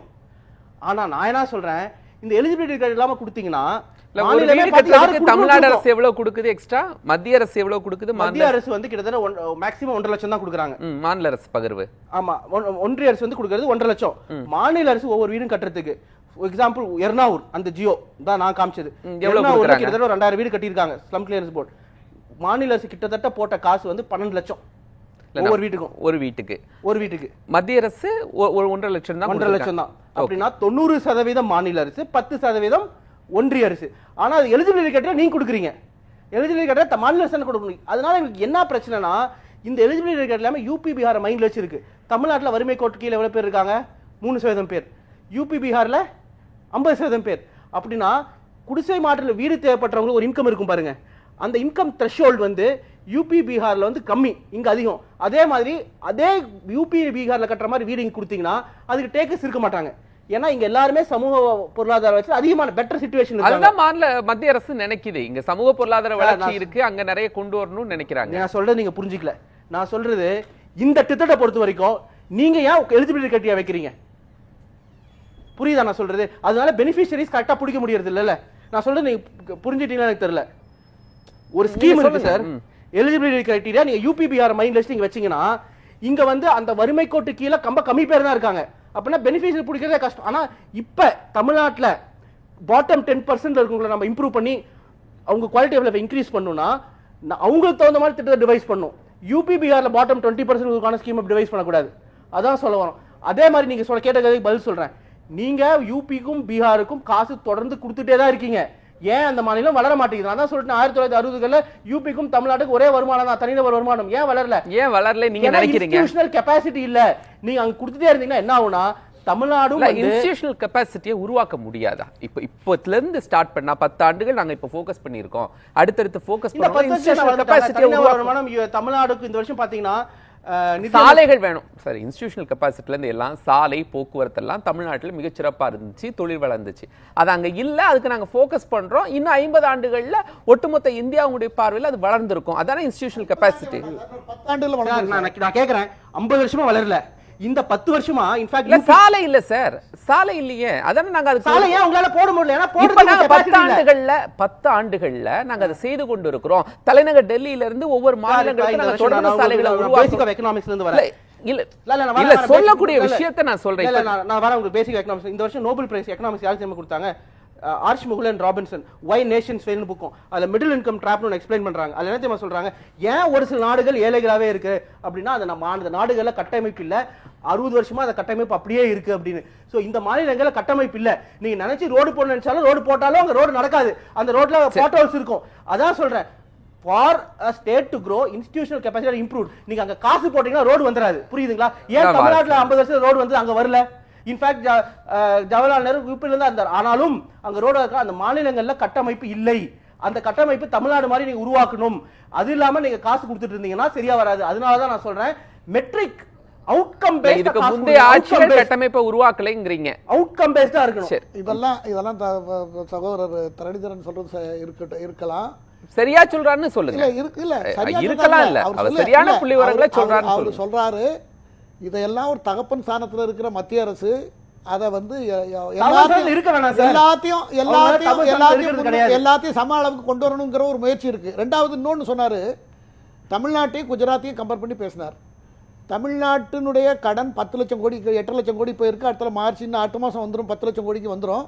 ஆனால் குஜராத்தில் 3,30,000 கோடி தான் இந்த 76 வருஷத்துல கடன். அங்க மது நீங்க தான் நிதி நிறைய கொடுத்துட்டு இருக்கீங்கன்னு சொல்றாரு சேலம் தரணிதரன். எப்படி தமிழ்நாட்டை விடவும் அதிக நிதி குஜராத்துக்கு கொடுக்குறீங்க? அப்ப எப்படி கடன் வரும் சார்? இல்ல கடன் அப்ப கடனும் வாங்கியிருக்காங்க. கடனுக்கும் மத்திய அரசு கேரண்டி கொடுத்தா தான் வாங்க முடியும். கடனுக்கும் வாங்கியிருக்காங்க. வருமானம் நிறைய வந்திருக்கு தமிழ்நாட்டில். மதுக்கடை வருமானம் வருது, சுங்க சொத்து வரி வருமானம் வருகிறது, அது தவிர முத்திரைத்தாள் வருமானம் வருது, நேரடியாக வருகிறது, ரோடு டாக்ஸ், வெஹிக்கிள் டாக்ஸ் எல்லாமே இருக்கு. அப்போ கடனும் நிறைய எல்லா வாங்கிட்டாங்க. அந்தந்த மாநிலங்களுக்கு இருக்க தானே செய்யுது. இல்ல ஃபைனான்ஸ் கமிஷன் அந்த ஆங்கிள் கூட பார்த்துருக்கலாம்னு சொல்றேன். ஏன்னா நம்ம அவ்வளவு பொருளாதாரம் தெரிஞ்சவர் இல்லை, பட் இருந்தாலும் அந்த ஆங்கிள் கூட பார்த்துருக்க முடியுங்கிறேன். அதனால தான் அதையும் இதையும் கம்பேர் பண்ண முடியாது. பீகாரை பத்தி, பீகார் ஒரு காலத்துல கடன் பண்ண பதில் சொல்லுங்க சார் 10 செகண்ட். இப்போ இந்த கடன் கிடங்குறாங்க தமிழ்நாட்டில் 2011 திராவிட முன்னேற்ற கழகம் ஆட்சி விட்டுட்டு போனபோது தமிழ்நாடு வருவாய் மிகுந்த மாநிலம் 1000 கோடி, குஜராத் வருவாய் பற்றாக்குறை மாநிலம் 2000 கோடி. ஆனால் 2021 எடப்பாடியார் ஆட்சியை விட்டுட்டு போகும்போது வருவாய் பற்றாக்குறை தமிழ்நாட்டில் -66,000 crore. Debt to GDP Tamil Nadu 18% 2011. ஆனா Tamil Nadu debt to GDP 28% Edappadi விட்டும் போது, குஜராத் 20% அப்ப அதே 21% இருந்தாங்க. மாநிலத்தை சீரழிச்சது யாரு? பாஜக கூட்டாட்சி இருந்து அதிமுக. அந்த வருவாய் பற்றாக்குறை உலக மோசம் 28% இருந்த போது ஆட்சிக்கு வந்து வருவாய் பற்றாக்குறை 1% குறைச்சிருக்கோம். இது டேட்டா சொல்லுது. புரியுதுங்களா? நம்ம வந்து ஒட்டுமொத்தமா இந்தியாவுடைய வளர்ச்சி எங்கேயோ சறுக்கி இருக்குல்ல, அதுதானே ஒட்டுமொத்தமா இந்தியாவுடைய வளர்ச்சி அப்படிங்கிற பார்வையில எங்கேயோ சறுக்கி இருக்குல்ல. தமிழ்நாட்டுல கடன் அதிகமா இருக்குன்னு நான் என்ன சொல்றேன், வந்ததுக்கு அப்புறம் டெட் டு ஜிடிபி செல்வத்துல போயிட்டு வந்தார். தூத்துக்குடி செல்வத்துல போயிட்டு வந்தார். தூத்துக்குடி செல்வம் சார், ஏன் சார் பாரபட்சம்? ஏன்? அதாவது நியூஸ் 7 தொலைக்காட்சி நிறுவனத்திற்கு, நெறியாளர் சகோதரர் கோபாலகிருஷ்ணன் அவர்களுக்கு, என்னுடைய சக பங்கேற்பாளர்களுக்கு, தொழில்நுட்ப கலைஞர்களுக்கு என்னுடைய வணக்கம். அதாவது நண்பர் தரணிதரன் வந்து அவங்க தலைவருடைய அந்த கட்சியை நியாயப்படுத்த வேண்டிய நிலையில இருக்காரு, அது ஒரு பக்கத்துல. ஆனா கொஞ்சம் நீங்க கொஞ்சம் அமைதியா இருங்க, நான் உங்க நேரத்துல வரல. அதாவது முதலமைச்சர் அவர்கள் வந்து நிதியும் இல்லை நீதியும் இல்லைன்னாங்க. நிதி பிரச்சனையை பத்தி பேசுறதுல நியாயம் இருக்கு. நீதி வந்து நீதிமன்றத்துல இருந்து கிடைக்கணும். நீதி வந்து நீதிமன்றத்தின் மூலமா அவங்களுக்கு எப்படி எல்லாம் கிடைச்சிக்கிட்டு இருக்குங்கிறது நமக்கு தெரியும். அது நீதிமன்றத்தின் மூலமாக நீதி கிடைக்கும், அது ஒரு பக்கம். அதே நேரத்துல அவர் வந்து மரியாதைக்குரிய மாண்புமிகு மத்திய அமைச்சர் பியூஷ் கோயல் அவர்கள் வந்து பாரதிய ஜனதா கட்சியினுடைய முக்கிய தலைவர்களில் ஒருவரும், அதாவது பிரதமருடைய நம்பிக்கையை பெற்ற அமைச்சருமான திரு பியூஷ் கோயல் அவர்கள் வந்து என்ன சொன்னாங்கன்னா, வடகிழக்கு மாநிலங்கள் இந்தியா என்கிறது பரந்துபட்ட இந்தியா, அதாவது 140 கோடி மக்களை கொண்ட இந்தியா வந்து ஒன்றுபட்ட இந்த இந்தியா வந்து அது வளரணும். அது வளரணுங்கும் போது நீங்க தயவு செய்து வந்து ஒரு குறிப்பிட்ட மாநிலத்தை, அதாவது தமிழ்நாட்டை மட்டும் நாங்க வஞ்சிக்கிற மாதிரியும் வைக்கிற மாதிரிலாம் பேசுறதுல நியாயம் இல்லை. நீங்களே கூட கோடிட்டு காமிச்சிங்க. என்ன காமிச்சிங்கன்னா, அங்க வந்து வடகிழக்கு மாநிலங்கள்ல இப்ப ஒவ்வொரு மாநிலத்தினுடைய தலைநகரத்தையும் இணைக்கிறதுக்கு ரயில்வே பாலங்களை, ரயில்வே டிராக் போட்டிருக்காங்க. எல்லாத்தையும் நீங்களே அமைச்சர் சொன்னதை குறிப்பிட்டு சொன்னேன். அதே நேரத்தில் தமிழ்நாட்டினுடைய திட்டங்களும் பல திட்டங்கள் செயல்படுத்த முடியாமல் இருக்கு. அதுக்கு நீங்க நிதி வாங்கி கொடுக்கலாம். அட்லீஸ்ட் பாஜக சார்பாகவாது நீங்க ஒரு நிதிக்கான பரிந்துரைகளை கொடுக்கலாம். ஆளுநர் மூலமா நீங்க ஒரு வலியுறுத்தலை செய்யலாம். இது எதுவுமே செய்யாமல் வேறு வழியில தானே நெருக்கடியை கொடுக்குறீங்க. இல்ல, நீங்களுமே தரணிதரனுக்கு லீடு எடுத்து கொடுக்காதீங்க. நண்பர் தரணிதரன் வந்து ஏற்கனவே அவரு வச்சிருப்பாரு, தரவு வச்சிருப்பாரு. இதுல என்ன விஷயம்னு கேட்டீங்கன்னா, இப்போ 2025-26 நிதிநிலை அறிக்கையில கூட 25 திட்டங்களுக்கு 14,200.97 ஏறக்குறைய 14,201 கோடி ரூபாய் திட்டங்கள் அறிவிக்கப்பட்டது இந்த நிதிநிலை அறிக்கையில. நண்பர் தரணிதரன் தகவல் இருக்கு. நீங்க தமிழ்நாட்டுக்கு எத்தனை கோடி அப்படிங்கிறது இல்ல, வென் கம்பேரிட்டிவ்லி மற்ற மாநிலங்களை ஒப்பிடுகையில் தமிழ்நாட்டுக்கு நீங்க எவ்வளவு கொடுத்திருக்கிறீங்க, அங்கதான் பாரபட்சம் துவங்குது. நீங்க தமிழ்நாட்டுக்கு எவ்வளவு கொடுத்திருக்கீங்க டேட்டாஸ் இருக்கு, அதே போன்று மற்ற மாநிலங்களுக்கு எவ்வளவு டேட்டாஸ் கொடுத்திருக்கீங்கறதே வச்சிருக்காங்க. கொஞ்சம் ஒரு நிமிஷம். அதாவது எங்களை பொறுத்தவரையில பாரத பிரதமர் மரியாதைக்குரிய நரேந்திர மோடி அவர்களை பொறுத்தவரையிலே அண்ணன் குமார் அவர்கள் மிக அருமையாக சொன்னார். அவர் வந்து 140 கோடி மக்களுக்குமான தலைவர். 140 கோடி மக்களையும் பாரபட்சம் இல்லாமல் எல்லா பிள்ளைகளும் பசி இல்லாமல் இருக்க வேண்டும். ஒரு பிள்ளை பசியாக இருக்க உண்டு கொளுத்திருக்கிறது அல்லது மிக தினகாத்திரமாக இருக்கிறது, ஒரு பிள்ளை பலகீனமாக இருக்கிறது என்பதை எந்த பெற்றோரும் அதை வந்து அனுமதிக்கிறது இல்லை. அதனால பாரபட்சம்ங்கிறதே கிடையாது. யூனிஃபார்மிட்டிங்கிறது, அதாவது எல்லாமே பரவலாக்கப்பட்டு எல்லா இடத்திலும் சமநிலை வர வேண்டும். பொருளாதார சமநிலை வரணுங்கிறது தான் மத்திய அரசாங்கத்துடைய நோக்கம். அதுல வந்து நீங்க நம்ம நண்பர் சொன்னாரு இன்ஸ்டிடியூஷனல் கெப்பாசிட்டி இல்லைன்னாங்க. நான் சொல்றேன் தமிழ்நாட்டுல இப்ப சமீபத்துல நீங்க பெரிய இன்ஸ்டிடியூஷனல் கெப்பாசிட்டி இருக்குன்னு சொன்னீங்க. நம்ம கள்ளக்குறிச்சிக்கு பக்கத்துல இருக்கிற அந்த பாலாற்றுல ஒரு குறுக்க வந்து ஒரு 19 கோடியில 16 கோடி ரூபாயில கடந்த 2023 மார்ச் மாசம் அடிக்கல் நாட்டி 24 செப்டம்பர் 14ஆம் தேதி திறந்தாங்க. யாரு? பொதுப்பணித்துறை அமைச்சர் மரியாதைக்குரிய ஏவா வேலை திறந்து வச்சாரு. ஒரு மலையில அந்த பாலம் அடிச்சு தகர்ந்து போயிடுச்சு. அதனால உங்க இன்ஸ்டிடியூஷனல் கெப்பாசிட்டி எல்லாருக்கும் தெரியும். நான் சொல்லி முடிச்சிடறேன் நண்பர் கொஞ்சம் போறங்க. அதாவது அதனால நீங்க கொடுக்கிற நிதி இல்ல, ஏற்கனவே கொடுத்த நிதியை எந்த அளவிற்கு சரியாக பயன்படுத்துகிறீர்கள் அதை நீங்க பார்க்கணும். நீங்க நாம ரொம்ப பெருசா அப்படி பண்ணிட்டோம் சொல்றீங்க. ஒரு 1000 ரூபாய் பொங்கலுக்கு கொடுக்கிறது, ஒரு 1000 ரூபாய அதுக்கு கொடுக்கிறது, இப்படிப்பட்ட முறையற்ற, அதாவது நீங்க ஒரு கான்கிரீட் ஆனத திட்டங்களுக்கு செலவிடாம மேம்போக்கான திட்டங்களுக்கு செலவிடுவதற்கு மத்திய அரசாங்கம் பொறுப்பேற்க முடியாது. மத்திய அரசாங்கத்தை பொறுத்த வரைக்கும் நீங்க பாதுகாப்புத்துறையை அவங்க கவனிக்கணும். இன்னும் சொல்ல போனீங்கன்னா வெளியுறவுத்துறை, அதாவது பாதுகாப்புத்துறை, வெளியுறவுத்துறை இதுக்கெல்லாம் நீங்க செலவிடுறத அவங்க கேட்கல. மாநிலங்களுக்கு நிதி பகிர்வு கொடுக்கிற போது சில மாநிலங்களுக்கு அதிகப்படியான பிரதித்துவமும் ஸ்கீம்ஸ் அலோகேட் பண்ணும் போது மற்ற மாநிலங்களுக்கு அதிகப்படியான திட்டங்களை நீங்க அனௌன்ஸ் பண்றீங்க. இங்கதான் பார்ஷியாலிட்டி துவங்குது. அதைத்தான் நான் முதல்ல சொன்னேன். 14,200 கோடி ரூபாய் மத்திய அரசாங்கம் நேரடியாக திட்டங்களுக்கு, அதாவது மெட்ரோ போதுமா? தமிழ்நாட்டுக்கு இது போதும் நினைக்கிறீங்களா? என்ன சார், தமிழ்நாட்டுக்கு இந்த நிதி போதும் நினைக்கிறீங்களா? முதலமைச்சர் போதாதுன்னு சொல்றாரு. தூத்துக்குடி செல்வம் போதும் சொல்றீங்களா? மரியாதைக்குரிய அண்ணன் குமார் அவர்கள் அருமையா சொன்னாங்க. இவர் வந்து மாநில நிதித்துறை செயலாளர், மாநில நிதி அமைச்சர் அல்லது முதலமைச்சர், இங்க இருக்கிற நாடாளுமன்ற உறுப்பினர்கள் முறையாக மத்திய நிதியமைச்சரையோ அல்லது பிரதம அமைச்சரையோ சந்தித்து இவர்களுடைய தேவைகளை முறையிடணும். சும்மா பத்திரிகைகளை விளம்பரப்படுத்தி கொண்டு பத்திரிகைகளின் மூலமாக விளம்பர அரசியல் செய்வது நியாயம் கிடையாது. முறையிடுறாங்களே. நிதி பட்ஜெட் தாக்கல் செய்வதற்கு முன்பாக கூட தமிழ்நாட்டில இருந்து நிதியமைச்சர் மத்திய நிதியமைச்சரை சந்திச்சாங்களே. இன்னும் கூட டிபேட் இருக்கு, பட்ஜெட் செஷன் நடந்துட்டு டிபேட் வரும்போது அந்தந்த பில்லுக்கு மேல டிபேட் வரும்போது இவங்க பேசணும் சார். நாடாளுமன்றத்துல கூச்சல் போடுவது, நாடாளுமன்றத்துல போய் பிரிவினை நீங்க ஒழுங்கா கொடுத்தா ஏன் சார் கூச்சல் போட போறாங்க? ஒரே ஒரு விஷயம் சார், இவங்களுக்கு என்ன தெரியுமா, எந்த விஷயத்தையும் மத்திய அரசாங்கத்தின் ஒரே ஒரு விஷயம் நடுநிலையோட சமரசம் இல்லாமல் நீங்க வந்து சிந்தனை பண்ணுங்க. 60 ஆண்டு காலம் காங்கிரஸ் இயக்கம் இந்த நாட்டில் ஆட்சி அதிகாரத்தில் இருந்தது. பல்வேறு குற்றச்சாட்டுகள், ஏறக்குறைய 160 குற்றச்சாட்டுகள், பல்வேறு ஊழல் வழக்குகள் இருந்தது. ஆனால் இன்றைக்கு பிரதமர் நரேந்திர மோடி அவர்கள் ஆட்சி அதிகாரத்துக்கு வந்து 11 வருஷம் ஆச்சு. யாராவது ஒருவர் பிரதமர் மீது விரல் நீட்டி இவர் இந்த துறையில இந்த நிறுவனத்தில் இருந்து லஞ்சம் வாங்கி விட்டார் சொல்ல முடியுமா? டாபிக் இல்ல சார், அது டாபிக் இல்ல, அது டாபிக் இல்ல. இப்ப லஞ்சம் யார் வாங்கினாங்கிற டாபிக் இல்ல, பேசுவோம். கொஞ்சம் நீங்க வந்து அவங்களை எல்லாம் அனுமதிச்சுட்டு என்ன அனுமதிக்கலன்னா நீங்க அனுமதிச்சுட்டேன் பேசலாம். இல்ல உங்களுக்காக தான் சொல்றேன். அதனால என்ன கேட்டீங்கன்னா, அதாவது இவர்கள் பிரிவினைவாதத்தை தூண்ட வேண்டும் என்கிற நோக்கத்திலேயே திமுக எதிர்கட்சிகளை எல்லாம் ஒன்று திரட்டி நிதி கேட்கறதுல தீவிரவாதமா சார்? நிதி கேட்கறதுல தீவிரவாதமா இல்ல, நிதி கேட்க வேண்டிய முறை இருக்கு சார். நீங்க பத்திரிகைகள்ல வந்து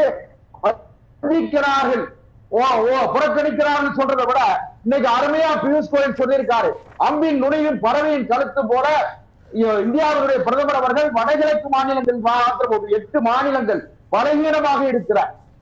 பொருளாதாரத்தில் பலகீனமாக இருக்கிற, இன்னும் சொல்ல போற வளர்ச்சியில பின்தங்கி இருக்கிற மாநிலங்களை உயர்த்தணும்னு சொல்றாரு. அதாவது பொருளாதார வளர்ச்சி, சமச்சீரான வளர்ச்சி வர வேண்டும் என்பதற்காகத்தான் பிரதமர் அவர்கள் பாடுபடுகிறார்கள். பிரதமர் அவர்கள் வடகிழக்கு மாநிலத்துக்கு மாத்திரம் 65 முறை போயிட்டு வந்திருக்கிறதாக செய்தி இருக்கு. அதனால நான் என்ன சொல்றேன்னு கேட்டா, இவங்களுக்கு வந்து வேற பாரதிய ஜனதா கட்சியை பார்த்து இவர்களுக்கு தூக்கம் போயிட்டு பாரதிய ஜனதா கட்சியுடைய அதீதமான வளர்ச்சி இருக்கு பாருங்க. டெல்லி தலைநகரம் கால் நூற்றாண்டு காலத்துக்கு பிறகு பாரதிய ஜனதா கட்சிக்கு வசப்பட்டிருக்கு. தாங்க முடியாம இல்ல நான் பிடிச்சுக்கிறேன், தாங்க முடியாம இவர்கள் போகிற போக்கில் புழுதிவாரி தூற்றுகிற முயற்சியில திமுக ஈடுபட்டு இருக்கிறது. சஹிய சிக்ஷா அபியான் SSA வாயிலே நுழையறது இல்ல. அந்த திட்டம் 2001 தொடங்கப்பட்டது. அந்த அவுட்கம்ஸ்ல தமிழ்நாடும் கேரளாவும் தான் நம்பர் 1, 2 பொசிஷன் இருக்காங்க. ஆனால் அதற்கு 2200 கோடி தர வேண்டிய காசு தமிழ்நாட்டுக்கு தரல. கேட்டா நீங்க என்ன சொல்றீங்க, நாங்க வந்து PMC ஸ்கூலுக்கு ஒப்பந்தம் போடலங்க. PMC ஒப்பந்தம் போடல, போட்டா அங்க ஹிந்தி கம்பல்சரி படிக்கணுங்கிறீங்க. அதனால சோ இந்த திட்டத்துக்கும் PMC ஸ்கூலுக்கும் NEP-க்கும் SSA-க்கு என்ன சம்பந்தம்? ஆனா இது ரெண்டையும் லிங்க் பண்ணி நீங்க காசு தராம பண்றது, மாநிலத்தை பிளாக்மெயில் பண்றது. கன்கரண்ட் லிஸ்ட்ல இருக்கிற எஜுகேஷனை ஒன்றிய லிஸ்ட்ல இருக்கு நடக்குது. இதுக்கு என்ன சொல்றாரு செல்வம் அவர்கள்? அது நீங்க அதுவும் பதில் கேட்டு சொல்லிருங்க அவர்கிட்ட. நம்ம பத்திரலாம் ரெண்டா பேசிக்கலாம். இத வந்து யாரு கலைஞர் ஆட்சி காலத்துல இந்திரா காந்தி எடுத்தது, தவறா சொல்லாதீங்க. டாக்டர் ரவீந்திரநாத், இந்தியா முழுவதும் வளர்ச்சி அதான் போக்கஸ், அதற்காக நாங்க முன்னெடுக்கிறோம். மாநிலத்திற்கான நிதி பகிர்வு அப்படிங்கிற இடத்துல ஜிஎஸ்டி வரியிலிருந்து பல திட்டங்களை தமிழ்நாட்டுக்கும் முழுமையா கொடுத்துருக்கோம்னு நிதி அமைச்சரே சொல்றாங்க. உங்களுடைய பார்வை? இப்ப இந்த பிரச்சனை தெளிவா பேராசிரியர் வெங்கடேஷ் வந்து பதில் சொல்லியிருக்காரு. அவருடைய பதில் என்னுடைய பதிலாக எடுத்துருக்கேன். ஏன்னா தொடர்ந்து ஒன்றிய அரசாங்கம் தென் மாநிலங்களை வந்து வஞ்சிக்கிறது, குறிப்பா தமிழ்நாட்டை வஞ்சிக்கிறது பார்க்க வேண்டிய அவசியம் இருக்கு. ஆந்திராவுக்கு நிறைய நிதி கொடுத்துறாங்க. இப்போ என்னங்க, ஆந்திராவுக்கு நிறைய நிதி கொடுத்துறாங்க. இல்ல அதான் பொதுவா சொல்றேன். ஆந்திராவுக்கு வந்து ஆந்திரா பீகாருக்கு அதிகமாக கொடுக்குறாங்க. பட்ஜெட்டே ஆந்திரா பீகார் பட்ஜெட்டா இருக்கு. அது விலக்கு, அது விதி விலக்கு. அதுக்கடுத்து என்ன சொல்ல வரேன்னாக்க, இன்றைக்கு இந்திய அரசாங்கம் ஒன்றிய அரசாங்கம் வந்து யாருக்கா இருக்குன்னு பார்க்க வேண்டிய அவசியம் இருக்கு. ஏதோ உத்தரப்பிரதேசில் வந்து மக்களை வந்து காப்பாற்றுறோம், பின்தங்கிய மாநிலமா இருக்கு, வடகிழக்கு மாநிலம் பின்தங்கிய மாநிலமா இருக்கு, பீகார் பின்தங்கிய மாநிலம் இருக்காங்கலாம் சொல்லிட்டு அதிகமாக நிதி ஒதுக்குறாங்க இல்லையா? அந்த நிதி ஒதுக்கீடு கூட அந்த மாநில ஏழை மக்களுக்கு போய் சென்றடைவது உண்மையான பிரச்சனையா பார்க்க வேண்டிய அவசியம் இருக்கு. இந்த மோடி அரசாங்கம் வந்து கார்பரேட் அரசாங்கம். இப்போ வந்து 2014 பார்த்தீங்கன்னாக்க ஒட்டு மொத்தமா இந்தியாவுடைய டாப் மோஸ்ட் பணக்காரோட 10% எடுத்துக்கிட்டாக்க, இந்தியாவுடைய மக்கள் தொகையில டாப் மோஸ்ட் 10%. அவங்களுடைய ஒட்டுமொத்த செல்வம் அப்படிங்கிற தேசிய செல்வத்தில் 54% இருந்துச்சு. ஆனா இன்றைக்கு என்னன்னாக்க ஒட்டுமொத்த தேசிய செல்வத்தில் 77% யார்ட்ட இருக்குன்னா டாப் மோஸ்ட் 10% பணக்காரர்கிட்ட தான் இருக்கு. அப்ப அந்த மோடி அரசாங்கம் யாருக்கா இருந்திருக்கு? ஏழை மக்களுக்காக இருந்திருக்கா, எளிய மக்களுக்காக இருந்திருக்கான்னு பார்க்க வேண்டிய அவசியம் இருக்கு. அப்ப இந்தியாவில் வந்து உற்பத்தி வந்து சமூகமயமா இருக்கு, உலகம் முழுமே உற்பத்தி சமூகமயா இருக்கு. ஆனால் அந்த உழைப்பினால் வரக்கூடிய உற்பத்தினால் வரக்கூடிய பலன்கள் எல்லாம் ஒரு சிலர்கிட்ட போய் குவியுது. டாப் மோஸ்ட் 10% இந்தியாவுடைய செல்வாதாரங்களும் குவியதை பார்க்கிறோம். அதை தான் மோடி அரசாங்கம் செய்திருக்கிறது. இப்ப ஜிஎஸ்டியில வந்து மாநிலம் கொடுக்கக்கூடிய 41% போக மீதி இருக்கு பாத்தீங்களா, அந்த நிதியில வந்து பாத்தீங்கன்னா யாருக்காக அவங்க செய்யறாங்க அப்படின்னா மிகப்பெரிய கேள்வி. அப்ப இது வந்து பாத்தீங்கன்னா கார்பரேட்டுடைய வளர்ச்சிக்காக இந்த அரசு தாராளமா செலவு செய்யறது, அதே சமயத்தில் ஏழை எளிய மக்களை வந்து புறக்கணிக்கிறது தான். இப்ப வந்து பாட்டாளி மக்கள் கட்சி வந்து என்டிஏல தான் நீடிக்கிறது. பாட்டாளி மக்கள் தலைவர் மதியானுக்கு டாக்டர் ராமதாஸ் என்ன சொல்லியிருக்காருனாக்க, மகாத்மா காந்தி தேசிய ஊரக வேலைவாய்ப்பு திட்டத்திற்கு ஒன்றிய அரசு வழங்கிய நிதி போதாதுன்னு ஒரு மிகப்பெரிய குற்றச்சாட்டை வச்சிருக்காரு.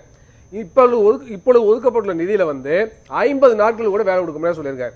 அப்ப வந்து இது வந்து மிகப்பெரிய ஒரு நல்ல திட்டம், கிராமப்புற ஏழை மக்களுடைய வாழ்வாதாரத்தை பாதுகாக்கக்கூடிய திட்டம். அப்ப வந்து நாங்கெல்லாம் கோரிக்கை வைக்கிறோம், 100 நாள் 200 ரூபாய் மாத்துங்க, அதே போல குறைந்தபட்ச ஊதியம் 750 ரூபாய் கொடுங்க கோரிக்கை வச்சிருக்கோம். அப்ப அதையெல்லாம் சின்ன டபுள் மடங்கு மேல நிதி ஒதுக்கீடு செய்யணும். ஆனா ஒதுக்கப்படுகின்ற அதே நிதியை சென்றாண்டு ஒதுக்கி அதே நிதியை இந்த ஆண்டு ஒதுக்கியிருப்பதா டாக்டர் ராமதாஸ் குற்றச்சாட்டு வச்சிருக்காரு. அப்ப 50 நாட்கள் கூட போதாதுன்னு சொல்றாரு. இப்ப கொடுக்கக்கூடிய ஊதியம் கிட்டத்தட்ட 350 ரூபாய் கிடைக்குது. மாநிலத்துக்கு மாநிலம் வேறுபடுது, பகுதிக்கு பகுதி வேறுபடுது. சராசரி பார்த்தீங்கன்னா 350 ரூபாய் தான் கிடைக்குது. இது கூட கொடுக்க முடியாத நிலை தான் 50 நாட்களுக்கு மட்டும் தான் கிடைக்கும் சொல்லியிருக்காரு. அப்ப நீங்க யாருக்கா இருக்கிறீங்க? ஆனா அதே சமயத்தில் தொழில் துவங்குறாங்க, தொழில் அவங்களுக்கு வந்து பாதிப்பு வரக்கூடாது என்ற அடிப்படையில் மிகப்பெரிய முதலாளிகளுக்கு கார்பரேட் நிறுவனங்களுக்கு தாராளமாக அணுகிறாங்க. அது பிறகு பார்த்தீங்கன்னாக்க பொதுத்துறை நிறுவனங்களை தனியார் மயமாக்குது. இப்போ வந்து காப்பீடு திட்டத்தில் 100% அந்நிய நாடு முதலீட்டை வரவேற்கணும்னு அறிவிச்சிட்டாங்க. இது மிகப்பெரிய பாதிப்பா இல்லையா? ஒரு பக்கம் பார்த்தீங்கன்னாக்க ஆயுஷ்மான் பாரத் திட்டத்தில் வந்து பிரதமர் மருத்துவ காப்பீடு திட்டம் கொண்டு வந்திருக்கீங்க. அதில் 8000 கோடி ரூபாய் பணத்தை ஒதுக்கிருக்கீங்க. எல்லா மாநிலங்களையும் திட்டம் நடைமுறைப்படுத்தணும்னு சொல்லியிருக்கீங்க. மருத்துவத்துறைக்கு சுகாதாரத்துறை நிதி ஒதுக்கீடு குறைவு, அது நம்முடைய மாநில முதலமைச்சர் நேற்று சுட்டி காண்பித்திருக்கிறார். குறைவாக ஒதுக்கக்கூடிய, அதாவது 1.8% ஒட்டுமொத்த பட்ஜெட்ல ஒதுக்கியிருக்காங்க. ஆனா ராணுவத்தை பார்த்தீங்கன்னா 4.9 விழுக்காடு ஒதுக்கியிருக்காங்க. இதை வந்து 4.9 விழுக்காடு நம்முடைய தமிழ்நாடு முதலமைச்சர் சொல்லியிருக்காரு. நான் ரவீந்திரநாத் சட்டம் ஒண்ணு கேட்கிறேன். பொதுவா பாஜக இந்த ஆட்சிக்கு வருகிற போது மட்டும்தான் தமிழ்நாடு புறக்கணிக்கப்படுகிறதா, இல்ல மத்தியில எந்த அரசு வருகிற போதும் தமிழ்நாட்டுக்கு புறக்கணிப்பு? இல்ல, ஏற்கனவே இருந்த காங்கிரஸ் ஆட்சி காலத்திலே கடுமையாக தமிழ்நாடு புறக்கணிக்கப்பட்டிருக்கு. அதே போல கேரளம் புறக்கணிக்கப்பட்டிருக்கு. இன்னும் சொல்ல போனா கேரளத்துக்கு ரேஷன் அரிசி கூட ஒழுங்கா கொடுக்காத காலகட்டம்லாம் உண்டு. காங்கிரஸ் கட்சி அப்படி பாரபட்ச போக்கெல்லாம் கடைபிடிச்சது. மத்திய அரசு எதா இருந்தாலும் அதான் எதிர்த்து போராடி இருக்கோம்ல, அதை எதிர்த்து திமுக குரல் கொடுத்திருக்கல, கலைஞரும் குரல் கொடுத்திருக்காரு இல்லையா. ஒன்றிய அரசாங்கம் பாரபட்சம் போக்கு கடைபிடிக்கிறது சுட்டி காமிச்சிருக்காங்க. தமிழ்நாட்டுடைய உரிமைகளை நிதி ஆதாரங்களை நிதி ரீதியாக வர வேண்டிய உரிமைகளை பாதுகாப்பதற்கும் உரிய முறையில் பெறுவதற்கும் தமிழ்நாட்டில் திமுக தொடர்ந்து குரல் கொடுக்கணும் பார்க்க வேண்டிய அவசியம் இருக்கு. இந்திய கம்யூனிஸ்ட் தொடர்ந்து குரல் கொடுக்கிறது. அதனால பட்ஜெட் நாங்கள் எரிக்கிற போராட்டம் நடத்தினோம். அப்ப இப்படிப்பட்ட நிலையை பார்க்கணும். நான் என்ன சொல்ல வந்தேனாக்க 2014 ஆட்சி வந்த பிறகு 2015 பட்ஜெட்ல முன்னாள் நிதியமைச்சர் காலம் சென்ற மரியாதைக்குரிய அருண்ஜேட்லி வந்து தமிழ்நாட்டில் ஒரு எய்ம்ஸ் ஆரம்பிக்கப்படும் அறிவிச்சார். அதுக்காக 1200 கோடி ரூபாய் நிதி ஒதுக்கீடு செய்யப்படும் சொன்னார். இதுவரை ஒரு பைசா ஒதுக்கிறாங்களா அவங்க? ஆனா அதே காலகட்டத்தில் அறிவிக்கப்பட்ட எல்லா எய்ம்ஸுக்கும் ஒன்றிய அரசாங்கம் நிதி ஒதுக்கீடு செய்யுது. அந்த எய்ம்ஸ் செயல்படுகிறது. ஆனா தமிழ்நாட்டில் வெறும் காம்பவுண்ட் வால் மட்டும் தான் கட்டிட்டு இருக்காங்க. அப்ப வந்து இது கேட்ட ஜப்பான் விளக்கங்கள் எல்லாம் கொடுத்தாங்கல்ல, வெளிநாடோட புரிந்துணர்வு ஒப்பந்தம். ஏங்க நான் என்ன கேட்கிறேனாக்க, ஜப்பான் நிதியில நீங்க மற்ற எய்ம்ஸுக்கு வாங்க வேண்டியதானே? ஜப்பான் நிதி முகமை மூலமா தமிழ்நாட்டில் உள்ள எய்ம்ஸ் மட்டும் தான் நிதி வாங்குவீங்களா, கடன் வாங்குவீங்களா? மற்ற எய்ம்ஸ்ல ஒன்றிய அரசு நிதி ஒதுக்கீடு செஞ்சிச்சுல, அப்ப பாரபட்சம் இருக்கா இல்லையா? தமிழ்நாட்டில் எய்ம்ஸ் போகணும்னாக்க ஜப்பான் நிதி வாங்கணும், கடன் வாங்கணும் என்று சொல்றீங்க. ஆனா அதே சமயத்துல வேற மாநிலங்கள்ல பிஜேபி ஆளக்கூடிய மாநிலங்கள்ல எய்ம்ஸ் ஆரம்பிச்சா ஒன்றிய அரசு நேரடியாக நிதி ஒதுக்குது. அது எப்படிப்பட்ட பாரபட்ச போக்கு? இப்போ குறுக்கீட்டுக்கு மன்னிக்கணும் சார், டாக்டர் சார் குறுக்கீட்டுக்கு மன்னிக்கணும். இல்ல என்னோட நேரம் நீங்க அப்பதான் குறுக்கீடு செய்யுங்க. அதனால நீங்க வந்து தவறான நீங்க சொல்றீங்க பிரதமர் வந்து நாட்டு மக்களுக்கு எல்லாம் பிரதமர் சொல்றீங்க. நான் கேட்கிறேன், குஜராத்ல வெள்ளம் வந்தப்ப உடனடியா பிரதமர் போய் நின்னாரா இல்லையா? தமிழ்நாட்டுக்கு வந்தாரா? எவ்வளவு காலமா வந்தாரு? தமிழ்நாட்டு எல்லா மக்களும் ஒண்ணுதான், எல்லா மாநில மக்களும் ஒண்ணுதான் என்று பிரதமர் எழுதியிருந்தால் தமிழ்நாடு கேட்ட 37,000 ஏன் நிவாரணத்தை கொடுக்கவில்லை? அதுக்கு மாறாக இந்த மாதிரி குறுக்கீடு பண்ணாதீங்க, குறுக்கீடு பண்ணாதீங்க சார். அனாரிமா இருக்கு. நீங்க பேசி முடிச்சிடலாம். அதெல்லாம் என்னன்னாக்க தமிழ்நாட்டுக்கு பிஜேபி மேல இருக்கிற ஆத்திரம் நியாயமான கோபம், எங்களுக்கு நியாயமான கோபம். தமிழ்நாட்டை வஞ்சிக்கிறீங்க, தமிழ்நாட்டு மக்களை வஞ்சிக்கிறீங்க, தமிழ்நாட்டை அவமானப்படுத்துறீங்க. எல்லாருக்கும் எல்லா பகுதி மக்களும் ஒன்னா நினைக்கிறாங்க. குஜராத்துக்கு போய் நிக்கிற பிரதமர் ஏன் தமிழ்நாட்டுக்கு வரல? அது பிறகு 37,907 கோடி ரூபாய் நிதி உதவி கேட்டோம், வெள்ள நிவாரணத்துக்காகவும் பல நிவாரணத்துக்காக. ஆனா எவ்வளவு கொடுக்கவே இல்லை. வழக்கு தொடர்ந்து அந்த வழக்குல வந்து 276 கோடி ரூபாய் கொடுத்திருக்காங்க. அப்ப எப்படிப்பட்ட பாரபட்ச போக்குது? அப்ப இதான் ஒன்றிய அரசு கடைபிடிக்க நிலையா? இதான் பிரதமர் எல்லாரும் சமமா பார்க்கக்கூடிய போக்கா? அதை பார்க்க வேண்டிய அவசியம் இருக்கு. அதே போலவே இன்னைக்கு நாடு முழுவதும் மிகப்பெரிய அளவுக்கு பொருளாதார ஏற்றத்தாலும் அதிகரிச்சு ஏற்கனவே சுட்டி காமிச்சேன். அதை சரி செய்வதற்கு மோடி அரசாங்கம் என்ன செய்யறது? கிராமப்புற வறுமை போக்குவது என்ன சரி செய்யறது? இதெல்லாம் மிகப்பெரிய கேள்விக்குறி. ஆனா அதே சமயத்துல ஒரு சில குறிப்பிட்ட மாநிலங்கள்ல, பிஜேபி ஆளாத மாநிலங்கள்ல, பிஜேபி இருக்கக்கூடிய அரசு இருக்கக்கூடிய மாநிலங்கள்ல தொடர்ந்து திட்டமிட்டு வஞ்சக்கூடிய வகையில இந்த அரசு செய்யுது. அப்ப என்ன செய்யறாங்க? தேர்தல் நேரத்துல வந்து அறிவிக்கிறாங்க, பிரதமர் வந்து தமிழ்நாட்டை அறிவிக்கிறாங்க, இவ்வளவு 10,000 கோடி ரூபாய் ஒதுக்குறோம், இந்த திட்டங்களை கொண்டு வரணும். எது இந்த திட்டத்தை செய்யறாங்களா? இல்ல. அதுக்கு மாறாக ஆட்சி அதிகாரத்துல பிஜேபி இருக்கக்கூடிய கட்சி வந்தாங்க, அந்த கட்சி மேல அந்த அரசு மேல மக்களுக்கு கோபம் வர வேண்டும் என்பதற்காக நிதி ஒதுக்கீடு செய்யல. எதுக்காக தமிழ்நாட்டில் நிதி ஒதுக்கீடு பண்ணல? திமுக ஆட்சிக்கு அவப்பேர் வரணும். திமுக ஆட்சி எந்த விதமான நல்ல திட்டங்களை நடைமுறைப்படுத்தக்கூடாது. அப்ப அந்த கோபத்தை அறுவடை செய்து திமுகவுக்கு மாற்றத்தை உருவாக்கணும். அதுல பிஜேபி கூட்டணி அமைச்சு கூட ஆட்சி வரணும். நிறைய திட்டங்களை கொண்டு வந்திருக்கதா சொல்றாங்க. அரசியல் நோக்கம் சார். நிதியமைச்சர் என்ன சொல்றாங்கன்னா, நிறைய திட்டங்கள் நாங்க கொண்டு வந்திருக்கோம். எந்த திட்டங்கள் சொல்லுங்க? ரயில்வே திட்டம், மெட்ரோ திட்டத்திற்கு நிதி ஒதுக்கிறீங்களா? மதுரை மெட்ரோக்கு நிதி ஒதுக்கிறீங்களா? நேற்று தினம் தமிழ்நாடு முதலமைச்சர் பேசுறாரு, 2வது மெட்ரோ திட்டத்துக்கு நிதி ஒதுக்கீடு செய்யல. அதனால வந்து பாத்தீங்கன்னா தொடர்ந்து தமிழ்நாடு வஞ்சிக்கப்படுகிறது. அது போல தமிழ்நாட்டு தமிழ்நாடு சார் இருங்க சார், செல்வம் சார், உங்களுக்கான நேரத்தில் நீங்க பேசுங்க. நான் ரொம்ப குறைவான நேரத்துல பேசிட்டு இருக்கேன். தமிழ்நாட்டில் திமுக ஆட்சி யார் ஆட்சி திட்டமிட்டு சதி பண்றாரு செல்வம் சார். அதுல தமிழ்நாடு அரசாங்கம் நிதி ஒதுக்கீடு செய்து மாவட்டந்தோறும் மருத்துவர்கள் ஆரம்பிச்சிருக்கு. ஆனா எனக்கு என்ன பண்ணுது? மாநில அரசுடைய மருத்துவ கல்லூரிகளை ஒன்றிய அரசு பறிக்க சதி செய்யுது. உச்ச நீதிமன்றம் தீர்ப்பு சொல்லியிருக்கு, முதுநிலை மருத்துவ படிப்புகள்ல தமிழ்நாடு கோட்டாவில் தமிழ்நாட்டுக்கு இடஒதுக்கீடு வைத்துக் கொள்ள கூட தீர்ப்பு சொல்லியிருக்கு. இதுவரை பிரதமர் வாய் திறந்து பேசியிருக்காரா? மத்திய மக்கள் நலத்துறை வாய் திறந்து பேசியிருக்காரு, அனுமதிக்க முடியாது சொல்லியிருக்காங்களா? அப்ப எப்படிப்பட்ட மோசடித்தனமான போக்குது? அதே போல புதிய திட்டத்தை அறிவிச்சிருக்காங்க. என்னன்னாக்க மாவட்ட மருத்துவமனையில் புற்றுநோய்க்காக தனி மையங்கள் உருவாக்கப்படும் அறிவிச்சிருக்காங்க. ஆனா என்ன சொல்றது நிதி ஆயோக்? மாவட்ட மருத்துவமனையில கட்டப்பட்ட இடங்கள்ல ஒரு பகுதியை தனியாருக்கு வழங்க வேண்டும்.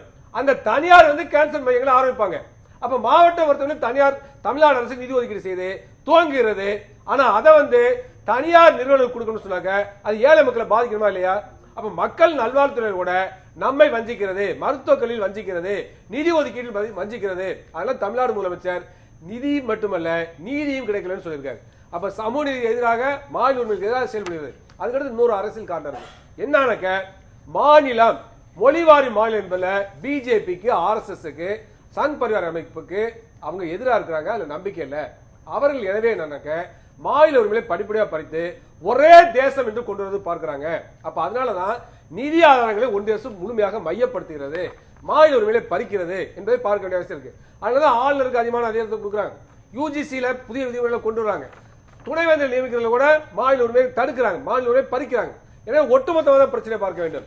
நிதி ஆதாரங்களை பறிக்கிறாங்க, ஒழுங்காக நிதி ஒதுக்கீடு செய்யவில்லை, மாநிலங்களுக்கு நிதியை வந்து தேவையான அளவுக்கு ஒதுக்கவில்லை சொன்னால் அதற்கெல்லாம் மிக முக்கியமான காரணம் அவருடைய அஜெண்டா ஒரே தேசத்தை உருவாக்கணும், மாநிலங்களை ஒழித்து. அதான் இந்த பார்ஷியாலிட்டிங்கிறீங்க. சரி, பார்ஷியாலிட்டி மட்டும் இல்ல, அரசியல் இருக்கு, இந்துத்துவ அரசியல் இருக்கு, அவருடைய நோக்கம் இருக்கு, அரசியல் நோக்கம் இருக்கு. ஒரு பிரேக்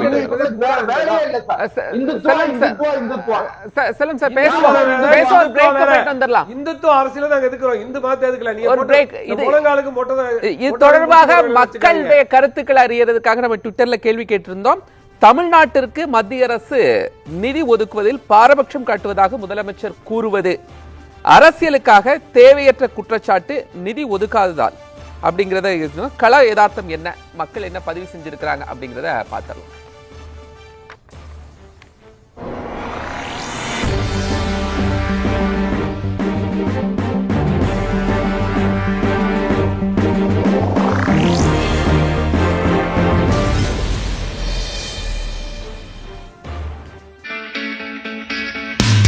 உங்கள் நியூஸ் 7 தமிழின் புதிய பரிணாமம்.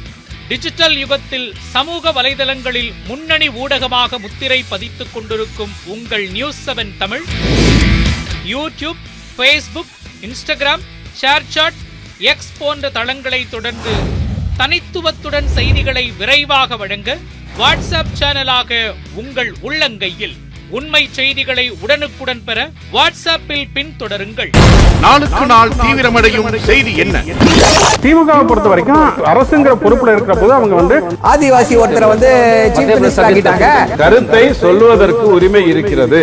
எந்த கட்சி எந்த கட்சியை வேணாலும் விமர்சிக்கலாம், பேசியது தவறில்லை, உள்நோக்கத்தோடு விமர்சிக்கிறார்கள் சொல்ல வரீங்க. இந்த ஆக்ஷன்ஸ் எல்லாம் நேத்துக்கு அப்புறம் அரசு ஏன் எடுத்திருக்காங்க? 2019 தேர்தலில் இருந்த கட்சிகள்லாம் இன்னைக்கு என்டிஏவில் இல்ல. நம்பிக்கை உருவாக்கணுங்கிறதா எல்லாருடைய கேள்வி. கேள்வி நேரம் தினமும் இரவு 7 மணிக்கு.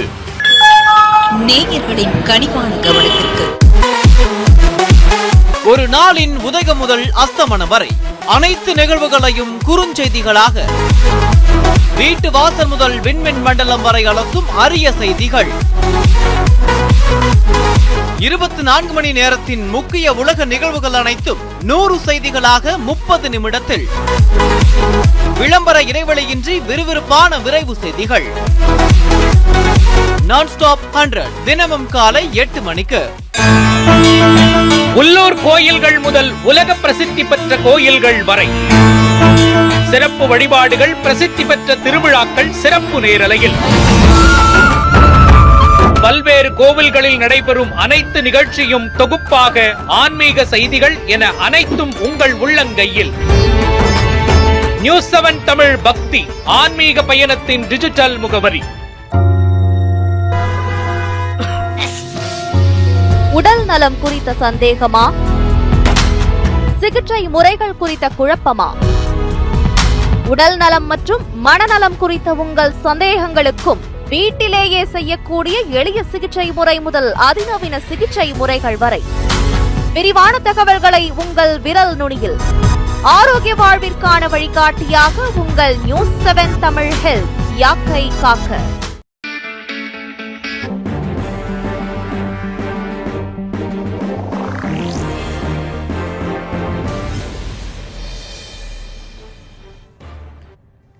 கேள்வி நேரம் தொடர்கிறது.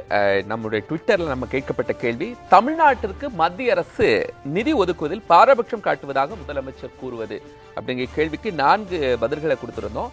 தேவையற்ற குற்றச்சாட்டு, கள யதார்த்தம், அரசியலுக்காக நிதி ஒதுக்காததால். இதில் தேவையற்ற குற்றச்சாட்டு என 12% பேர் வாக்களித்திருக்கின்றனர். கள யதார்த்தம் என 22% பேரும், அரசியலுக்காக என 24% பேரும், நிதி ஒதுக்காததால் என 42% பேரும் வாக்களித்திருக்கின்றனர். பேராசிரியர் வெங்கடேஷ், உங்களுடைய கருத்து? சரியான முறையில் தான் அது பிரதிபலிச்சிருக்கிறதா நான் நினைக்கிறேன். ஏன்னா நீங்கள் நிதி ஒதுக்காததால் ப்ளஸ் கல யதார்த்தம் ரெண்டையும் கூட நீங்கள் சேர்த்து பாருங்கள். 65%, கிட்டத்தட்ட 64-65% வருது. இந்த 65%த்தில் அந்தடைய நிதி பகிர்வில் இருக்கக்கூடிய அந்த சிக்கல்களை நாம் புரிந்து கொள்ள முடிகிறது அப்படிங்கிறது தெரியுது. ஒரு சில விஷயங்கள் மட்டும் நான் சொல்லிடுறேன். குமார் சார் கூட ஒரு விஷயத்தை சொன்னாங்க. அந்த நிதித்துறை செயலாளர் பேட்டி கொடுக்குற போது, இனிமேல் மத்திய அரசு செலவினங்களை ஏற்பதற்கு 60% செலவினங்களை ஏற்பதற்கு முயற்சி செய்து கொண்டிருக்கிறது அப்படின்னு சொன்னாங்க. அப்படி ஒரு வேளை அந்த மாதிரியான ஒரு வாய்ப்பு இருந்து அது நடைமுறைப்படுத்தப்பட்டால் உண்மையிலே வரவேற்க வேண்டிய விஷயம் பார்க்குறோம். ஏன் காரணம்னா, இப்போ ஆஸ் ஆஃப் நவ் இன்னைக்கு நிலைமையில் பார்த்தீங்கன்னா மாநிலங்களுடைய வரி வருவாய் சுமார் 40% தான் உருவாக்கம், 60% செலவினத்திற்காக செயல்படுகிறது. மாநிலத்தில் 40% வரி உருவாக்கம் வருமானம், ஆனால் 60% செலவினத்துக்கு. அப்போ அப்படி போகிற போது இந்த மாதிரி ஒரு முடிவு எடுக்கிற போது வரவேற்க வேண்டிய ஒரு விஷயமா தான் பார்க்கிறோம். ரெண்டாவது, நீங்கள் இந்த நிதி பகிர்வில் இன்னைக்கு நேரத்தை சொல்லலை, ஏறத்தாழ 50-60 ஆண்டுகளாக இருக்க இந்த சிக்கலை பொருத்தமான காரணிகளை வச்சு நீங்கள் மக்கள் செயல்திறன் ஒரு காரணியை போடுறீங்க. அதுக்கு பதிலாக வளர்ச்சி சார்ந்த ஒரு செயல்திறனை போடுங்க. எந்த ஒரு அரசு செயல்திறன் மிக்க ஒரு அரசாக செயல்படுகிறதோ, வளர்ச்சியை முன்னெடுக்கிறதோ, அதுக்கு நீங்க கூடுதலான ஒரு வெயிட்டேஜ் கொடுங்க. அப்போ ஆட்டோமேட்டிக்கா அந்த வருவாய் பகிர்வு அதிகமாக விரிவுபடும்ல. ரெண்டாவது, தரணி சொன்ன மாதிரி இந்த செஸ் மட்டும் கூடுதல் வரியில 23%, 24-25 மட்டும் 2024-25 அந்த 23%த்துல ஒரு 2% 3% இப்படி மாநிலங்களுக்கு பகிர்றதுல கொஞ்சம் பிரிச்சு கொடுத்தீங்கன்னா இந்த பிரச்சனைகளை கொஞ்சம் எளிமையாக சால்வ் பண்ண முடியும் நான் நினைக்கிறேன். பேராசிரியர் சொன்னது ரொம்ப மகிழ்ச்சி. அது விரைவில் நடக்கிறதுக்கு நம்மளாம் பிரார்த்தனை பண்ணுவோம். அது நடக்கணும் நாட்டுக்கு. அதாவது கட்டுமானம், நிர்மாணம், மறுநிர்மாணம், உலக பொருளாதாரத்தோட இந்தியாவை இணைக்கிறது, வல்லரசாகிறது, இப்படி பல கனவுகளோட நம்ம பயணித்து கொண்டிருக்கிறோம்.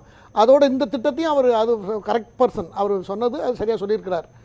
இப்போ டாக்டர் சொன்னாங்க, அந்த காலத்துலேருந்து இப்போ வரைக்கும் சவுத்தில் ஒரு பாகுபாடு இருக்குது என்று சொன்னார்கள். அதில் நான் திமுக அரசு காங்கிரஸோடையும் பல ஆண்டு காலம் கூட்டணியில் இருந்திருக்கிறது, பாஜகவோடும் எதிர்த்திருக்கிறது. அப்போ ஏன் இந்த பிரச்சனைகள் எல்லாம் அன்னைக்கு ஏன் எதிர்த்திருக்கிறாரு அப்படின்னு சொல்றாங்க? அப்பவும் திரு கருணாநிதி அவர்கள் எதிர்த்திருக்கிறார், இல்ல கேட்டிருக்கிறார். அதான் தீர்வு காணணும் இல்லை. அவ்வளோ பலத்துலலாம் இருந்தாங்களே, பலமாக இருந்த திமுக இல்லாமல் நான் ஆட்சியே இல்லைங்கிற நிலைமையெல்லாம் இருந்தது. நான் எதுக்கு சொல்ல வரேன், ஞாபகப்படுத்துறேன். இப்போ அதை வச்சு நான் கிளைம் பண்ணலை, நான் ஒரு ஞாபகத்துக்காக சொல்கிறேன். ரெண்டாவது, இன்னொன்று சொன்னார் நம்ம சகோதரர் தரணிதரன் சொன்னது, அதாவது கல்விக் கொள்கையை பொறுத்தவரையில் அவங்க ஏற்கனவே சொல்லிக்கிட்டு இருந்தாங்க, 3வது மொழியாக எதையாவது ஒன்று எடுத்துக்கங்கன்னு சொன்னாங்க. நம்ம ஆங்கிலத்தை லிங்க் லாங்குவேஜாக தான் நம்ம பயன்படுத்திட்டு இருக்கோம். நம்ம நாட்டுக்குன்னு ஒரு மொழி இருக்கணும், அது நீங்கள் எந்த மொழியானாலும் எடுத்துக்கோங்க. இந்திய அரசியல் சட்டத்திலே இந்திய 15 ஆண்டுகளுக்கு மட்டும்தான் ஃப்ரேம் பண்ணினாங்க. அதுக்கப்புறம் அதை இந்திய கொஞ்சம் கொஞ்சமாக கொண்டு வரணும்னு அம்பேத்கர் எழுதின சட்டத்திலே இருக்கிறது. இவன் எதையும் இந்த அரசு ஃபாலோ பண்ணலை. அதனால் எங்கள் வழி தனி வழின்னு போகிறதுனால அவங்களுக்கு அதில் விரக்தி இருந்திருக்கலாம். எனக்கு என்னுடைய இது கருத்து நீங்க வெளிப்படுத்துறீங்க, அதுதான், அவ்வளவுதான். அதனால இதெல்லாம் கொஞ்சம் மத்திய அரசோட இணைந்து மக்களுக்கு நல்லது நடக்கணும். ஆட்சி யார் செய்தாலும் என்ன, ஆட்சி போட்டி இருக்கலாம், எதுல நேர்மையில போட்டி இருக்கணும், மக்களுக்கு சேவை செய்யணும், அந்த போட்டியை வளர்த்துக்கலாமே தவிர பொறாமப்பட வேண்டிய அவசியம் இல்லை. இந்த அரசாங்கமும் பிரதமர் மோடியும் நான் எந்த மக்களுக்கும் யாருக்கும் எந்த விதமான பாகுபாடு பார்க்கக்கூடிய நபர் இல்லை என்பதை அழுத்தமாக பதிவு செய்து சேலம் தர்ணிதர். இந்த ஹிந்தில இருந்தே ஆரம்பிச்சு அடுத்த பாயிண்ட்டுக்கு போறேன் சார். ஹிந்தி என்கின்ற சொல்லே ஒரு இந்திய சொல்லே கிடையாது, பெர்ஷியன் மொழியில வருது. ஹிந்தி மொழி இந்திய மொழி கிடையாது. அப்படி இந்தியாவுக்குன்னு இந்தியா நாட்டு மொழியை வைக்கணும் என்றால் தமிழை தான் வைக்கணும். இது பியாண்ட் டிஸ்பியூட் புருவானது தமிழ் 5000 வருஷம் பழமையானது அப்படிங்கிறது. சரிங்களா? இண்டஸ் வேலி சிவிலைசேஷன் மொழி தமிழ்ங்கிறதும் ப்ரூவாயிருச்சு. அப்படின்னா ஒன்றிய அரசு மொழியெல்லாம் ஹிந்தியா வச்சுக்கிட்டோம். அது வேணான்னு சொல்றான்னு கேட்டுக்கோங்க. இன்னொன்னு சொல்றேன் கேளுங்க. இவங்க இந்த அடுத்து உங்கள்கிட்ட தான் வரேன். இவங்க எல்லாமே மாநிலங்களே இருக்கக்கூடாது அப்படின்னு நினைக்கிறது எதுக்கு தெரியுமா? ஒரே நாடு, ஒரே மொழி, ஒரே கலாச்சாரம் கொண்டு வரணும். ஆனா நான் சொல்றேன், uniformity right is not unity. Uniformity will bring destruction of nation. இது நான் சொல்லல, எங்க கட்சியில சொன்னது யார் தெரியுமா? இவங்களுக்கு எல்லாம் மூத்த முன்னோடி, மோதிக்கு முன்னோடி கோல்வாக்கர் 1970 எழுதினாரு. இவங்க நான் சொல்லிக்கிறேன், கோல்வாக்கர் சொன்னது. சரிங்களா? Uniformity will bring destruction to Nations. கடைசியா சொல்றேன், ஒரு ஏன் இந்த சென்ட்ரலி ஸ்பான்சர் ஸ்கீம்லாம் பிரச்சனைன்னு. சரிங்களா? கேலோ பாரத், தமிழ்நாடு 20 கோடி, குஜராத்துக்கு 600 கோடி. குஜராத் தான் கம்மியான மக்கள் ஒலிம்பிக்ஸ் காமிச்சாங்க, தமிழ்நாடு தான் அதிகமான மக்கள் அமைச்சிருக்காங்க. சோ அப்படி இருக்கும்போது அடுத்த சம்பந்தமே இல்லாம நீங்க அனுப்புறதுதான். இதுதான் அதுங்கிற ஒரு பழமொழி இருக்கிறது. அதை சகோதரர் ஞாபகம் வச்சுக்கணும். சரி, தூத்துக்குடி செல்வம். அதாவது இவங்க இந்தி வேண்டாம் இந்தி வேண்டாம்னு சொல்லிட்டு இவங்க இப்போதைக்கு அந்த சப்ஜெக்ட் ஒரு பெரிய டாபிக் இல்ல வாங்கல. அவர் சொல்லிட்டு அவரை அனுமதிச்சிட்டீங்க. இந்தி வேண்டாம்னு சொல்லி திமுக குடும்பத்தை சார்ந்தவர்கள் நடத்துகிற 194 பள்ளிகளில், அதாவது சிபிஎஸ்இ ஸ்கூல்ல கேளுங்க சார், இந்தி தான் அவர்களுக்கு செகண்ட் லாங்குவேஜ். அதை முதல்ல மனசுல வச்சுக்கிடுங்க. இவங்க இன்னைக்கு திரு துரைமுருகன் அவர்கள் 4 நாட்களுக்கு முன்னால சொன்ன செய்தி ஒண்ணு சொல்றேன். என்னுடைய மகன் ஆங்கிலமும் இந்தியும் நன்றாக பேசுவான். திரு முரசொலி மாறனுடைய பையன் தயாநிதி மாறன் ஆங்கிலமும் இந்தி நல்லா பேசுவாங்க. கேட்டா இந்தி வேண்டாம் என்று சொல்லிவிட்டு இந்தி படிச்சுட்டாங்க. என்ன சொல்றேன்னு கேட்டா ஒரு செகண்ட்ல இவர்களுக்கு டெல்லி எப்படி எங்களுக்கு வசப்பட்டதோ அதே போல தமிழ்நாடும் வசப்பட்டு விடும் என்கிற சொல்றோம். இங்க இருக்கவங்க யார் எந்த வேணா மொழி வேணாலும் படிக்கலாம், பிரெஞ்சு படிக்கலாம், லாட்டின் படிக்கலாம், கிரீக் படிக்கலாம். ஆனால் ஒரு மொழியை திணிக்காதீர்கள் தமிழ் மக்கள் மேல அப்படின்னு தான் சொல்றேன். இந்தியாவுடைய அனைத்து தேசிய மொழிகளும் பாதுகாக்கப்பட வேண்டும், அனைத்து தேசிய மொழிகளும் வளர்த்தெடுக்கப்பட வேண்டும், அனைத்து தேசிய மொழிகளும் ஆட்சி மொழியா இருக்க வேண்டும். அதுக்கடுத்து என்னன்னாக்க மிக முக்கியமாக இப்ப இந்தி திணிப்பு மட்டும் பிரச்சனை இல்லை. தமிழ்நாடு அரசாங்கம் தேசிய கல்விக்குள்ள 2020 கடுமையாக எதிர்க்கிறது. நீங்க நடைமுறைப்படுத்தல என்பதற்காக நிதி ஒதுக்கீடு செய்ய மாட்டேங்கிறாங்க. இது மோசமான போக்கு. ஏன் இந்த தேசிய கல்விக்குள்ள 2020 எதிர்க்கப்படுகிறது? இந்தி திணிப்பு மட்டுமல்ல, அது கல்வியை காவிமயமாக்குதல், கார்ப்பரேட் மயமாக்குதல், மையப்படுத்துதல், குலக்கல்வி முறை. அது சமூக நீதிக்கு எதிரானது, மாநில உரிமைகளுக்கு எதிரானது. எனவே தான் அதை தமிழ்நாடு அரசு எதிர்க்கிறது. அதை நாங்கள் வரவேற்கிறோம். அதற்காக ஒன்றிய அரசு தமிழ்நாட்டை வஞ்சிப்பது என்பது ஏற்க முடியாது. அதை எதிர்த்து போராட வேண்டிய அவசியம் இருக்கிறது. தொடர்ந்து இந்திய கம்யூனிஸ்ட் போராடும். நன்றி ரவீந்திரநாத் சார். நிதி பகிர்வில் வஞ்சிக்கப்படுகிறதா தமிழ்நாடு அரசு விவாதத்தில் 5 கருத்துரையாளர்கள் நம்மோடு பங்கெடுத்தாங்க. 5வருக்கும் மனமார்ந்த நன்றிகள். நேயர்களே, மற்றும் ஒரு நிகழ்ச்சியில் நாம் சந்திக்கலாம். நன்றி.